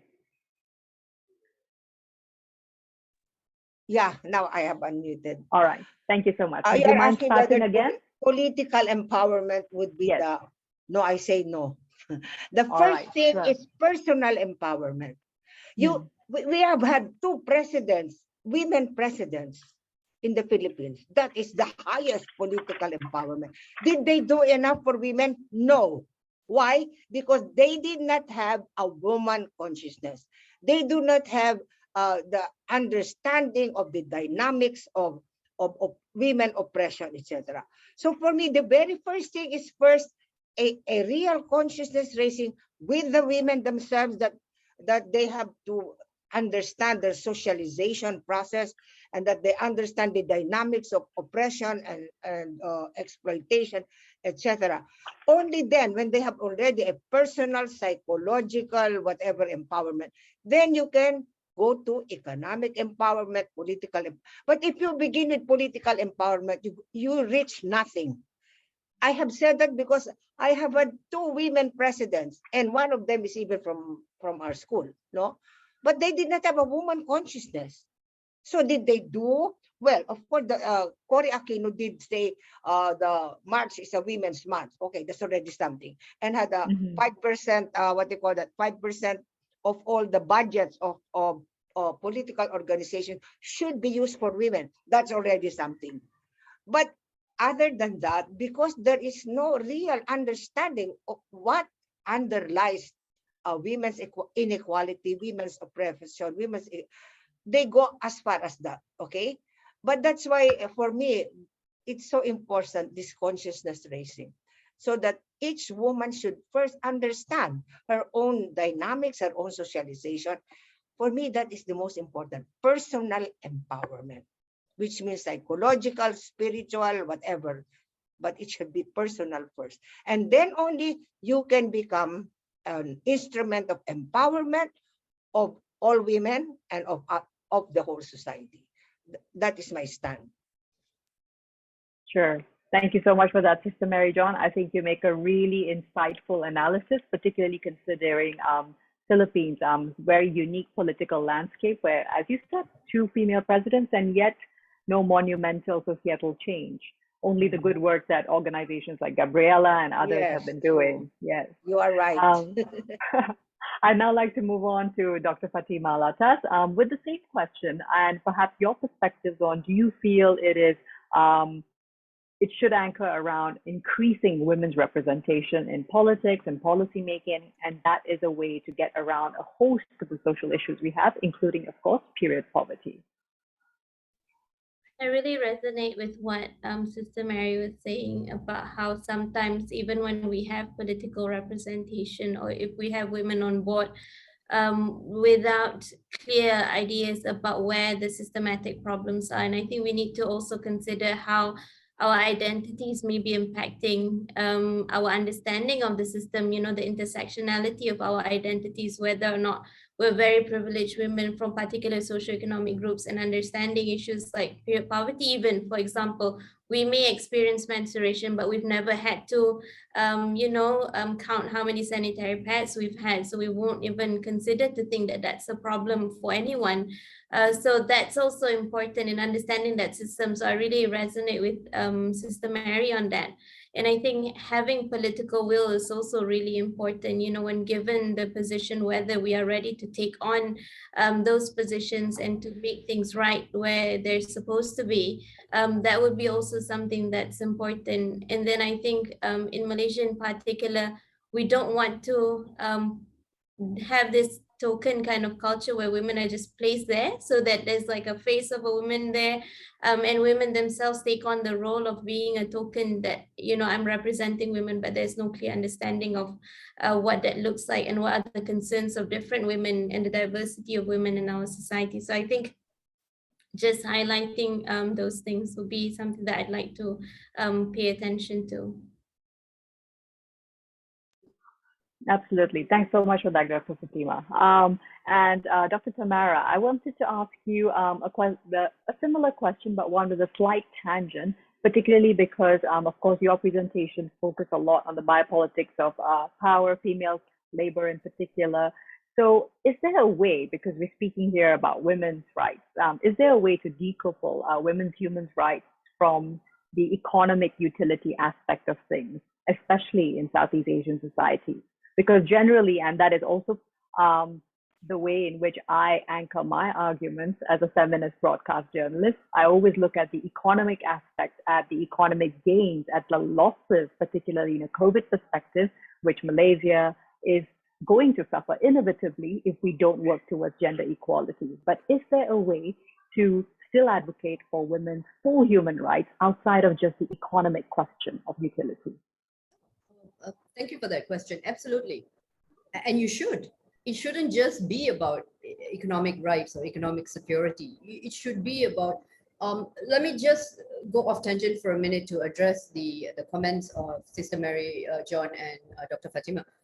Agree wholeheartedly with them that political empowerment is not the only thing that's necessary. If you even look at the female political leaders, what is their agenda or platform they have come up on? it's not anything related to women or women's rights or equality of not only women, but just the idea of equality or even social issues for that matter.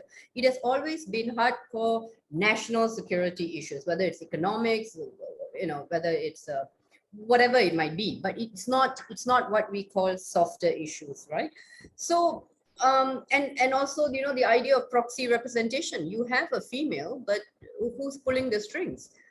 And are you representing women, or are you representing people in power, right? So as far as I think political empowerment is still very important, but like Sister Mary John has said, you need to have different levels, and that is one of the levels. But before that, you really need to empower yourselves and what you want to do, and inform yourselves about what the issue is.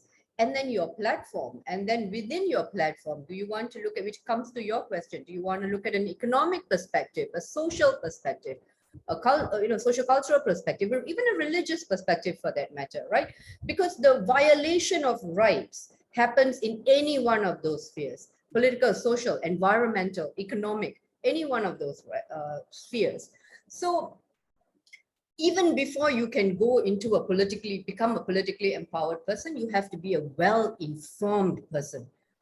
And then an empowered person, and then an informed person, and then you bring those mandates with you, your agenda, and then you sort of you empower yourself in that sense. So all across our countries, right, there is no country that denies women political participation rights. Do we have it? No, I don't think so. I don't think so. So, but even before that, like Sister Mary was saying, and Fatimah was saying as well, let's get informed, let's get empowered ourselves, let's build capacity within and abilities within ourselves and the groups that we are within before we move up to the next step. Then we are better positioned to actually ask for what we want and what we need, or rather demand what we want and what we need. So that's my comment on this, which I very much agree. Sure. Thank you so much for saying that to both of my colleagues who have spoken. Coming to your comment, yeah, definitely not. Of course, like I said, there are many ways to realize women's rights. And I firmly look at the human security framework. It's very simple: freedom from fear, freedom from want, freedom from indignities. Any arena you are in should provide you these three freedoms. Basic. And that is the foundation of what we mean by human security in the Human Development Report in 1994. That's what they talked about. In the economic sphere, are you accorded these three freedoms? Like decent work. The concept of decent work is freedom from, the concept of the, glass ceiling, that's not freedom from, want and indignities in that sense. So if you go in a social sphere, right? If you go into the social sphere, once again, freedom from fear, freedom from, like digital security. I should not be afraid to be online and give anyone my opinion. That I should have that freedom from fear from doing that. Unfortunately, no, that's not the case. Women are more likely to be abused online than women, like you yourself have said earlier. And the attacks on women are very gendered, are very specific, when compared to the attacks on men, which tend to be broader and more about issues or what they have said on a particular issue or whatever. But on women, it tends to be, you're dressed like this, what do you know? Your hair is like that, whatever. Very, like Sister Mary, you talked about Maria Reza, right? So I was Reza, yes, I was in a webinar. I was lucky enough to be in a webinar with her about digital security, about women and digital security, and she talked about the violation of her rights and her freedom of speech by just putting extremely sexist remarks and using her face superimposed with, and I apologize for my language and presenting you with this image, but with the male scrotum with her face. And those things are really disgusting and terrible. And why would you, for one, you might not like what she's saying, yes, but your anger is sort of magnified because she is female. So, in each one of those different arenas, you should have those three freedoms. These three freedoms should be protected, not only for women, for everyone, for children, for marginalized community, for men as well, because men, and I think Sister Mary, you said this as well, they are also victims of this socialization. It's not, they are also victims of patriarchy. Patriarchy, we must remember, is not all men. It's a few powerful men who exert their power on the majority of us. So it's not just all men, because men also turn out to be victims in that sense. I hope I've answered your question was that what you were looking for? Yes, absolutely. Okay, I think that was a very interesting approach to answer the question, Dr. Tamara. Thank you so much, because of course, when it boils down to it, it is about human security, and women are definitely not exempt from that unalienable right.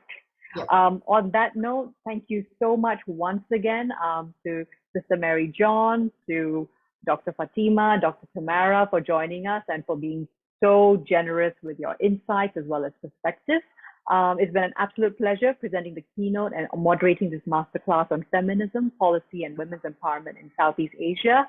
To end with, I feel it's particularly poignant that we're holding this talk within the 16 days of activism, drawing from, of course, the annual International Day for the Elimination of Violence Against Women, IDIVAL 2021. So each one of us has, of course, shared perspectives and insights on different forms of violence, which individually and collectively impact women's lives around Southeast Asia.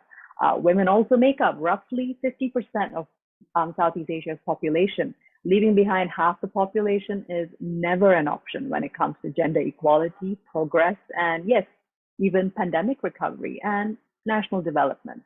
Denying women their full humanity should never be the question, but a constant work in progress with major stakeholders from government, civil society, education, religion, and media, partnering towards equitable opportunity for all women and girls. Our arguments are compelling. Thoughtful questions from our audience as well truly help anchor the discussion. And as we move closer to the end of the 16 days of activism and Human Rights Day on 10th December, I would like to emphasize women's rights are human rights. I'm Tehmina Kaoosji, and on that note, I hand over the floor back to Danny Yong, CEO of kiniacademy, for the closing remarks. Over to you, Danny.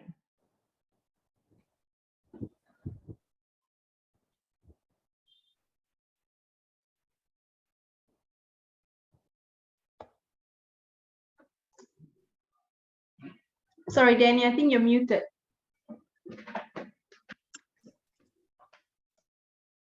Sorry, Danny, we can't hear you. Yes. Yeah, thank you so much, Tehmina. What a great closing. There's nothing more I can add to that, but just to thank all the speakers in our panel, Tehmina, Sister Mary John, Dr. Fatimah, Dr. Tamara, and thank you for all you guys for attending as well. Please remember that we have a poll. We'd love for you to take that poll and tell us how you felt about our event today. And remember that we have recorded this session, and that will be available in a few days in the SEAFORE.org website. And feel free to look over that again. And for those who are interested, the transcript and the slides will also be available on the SEAFORE.org website. And for those of you who are participating in our story projects, do remember that our deadline is coming up, okay? And remember that you also still have our previous speakers as your source. Do reach out to us if you want to speak with them. We'll put you in contact. We've already got quite a few of you talking to the speakers before already. Adib, if you have you shared the, yes, you have shared the master. Please see the post survey in the chat. Do fill them up as if you can before you leave. For the 4 speakers, if you wish to leave, it's okay. You can already. we have a few minutes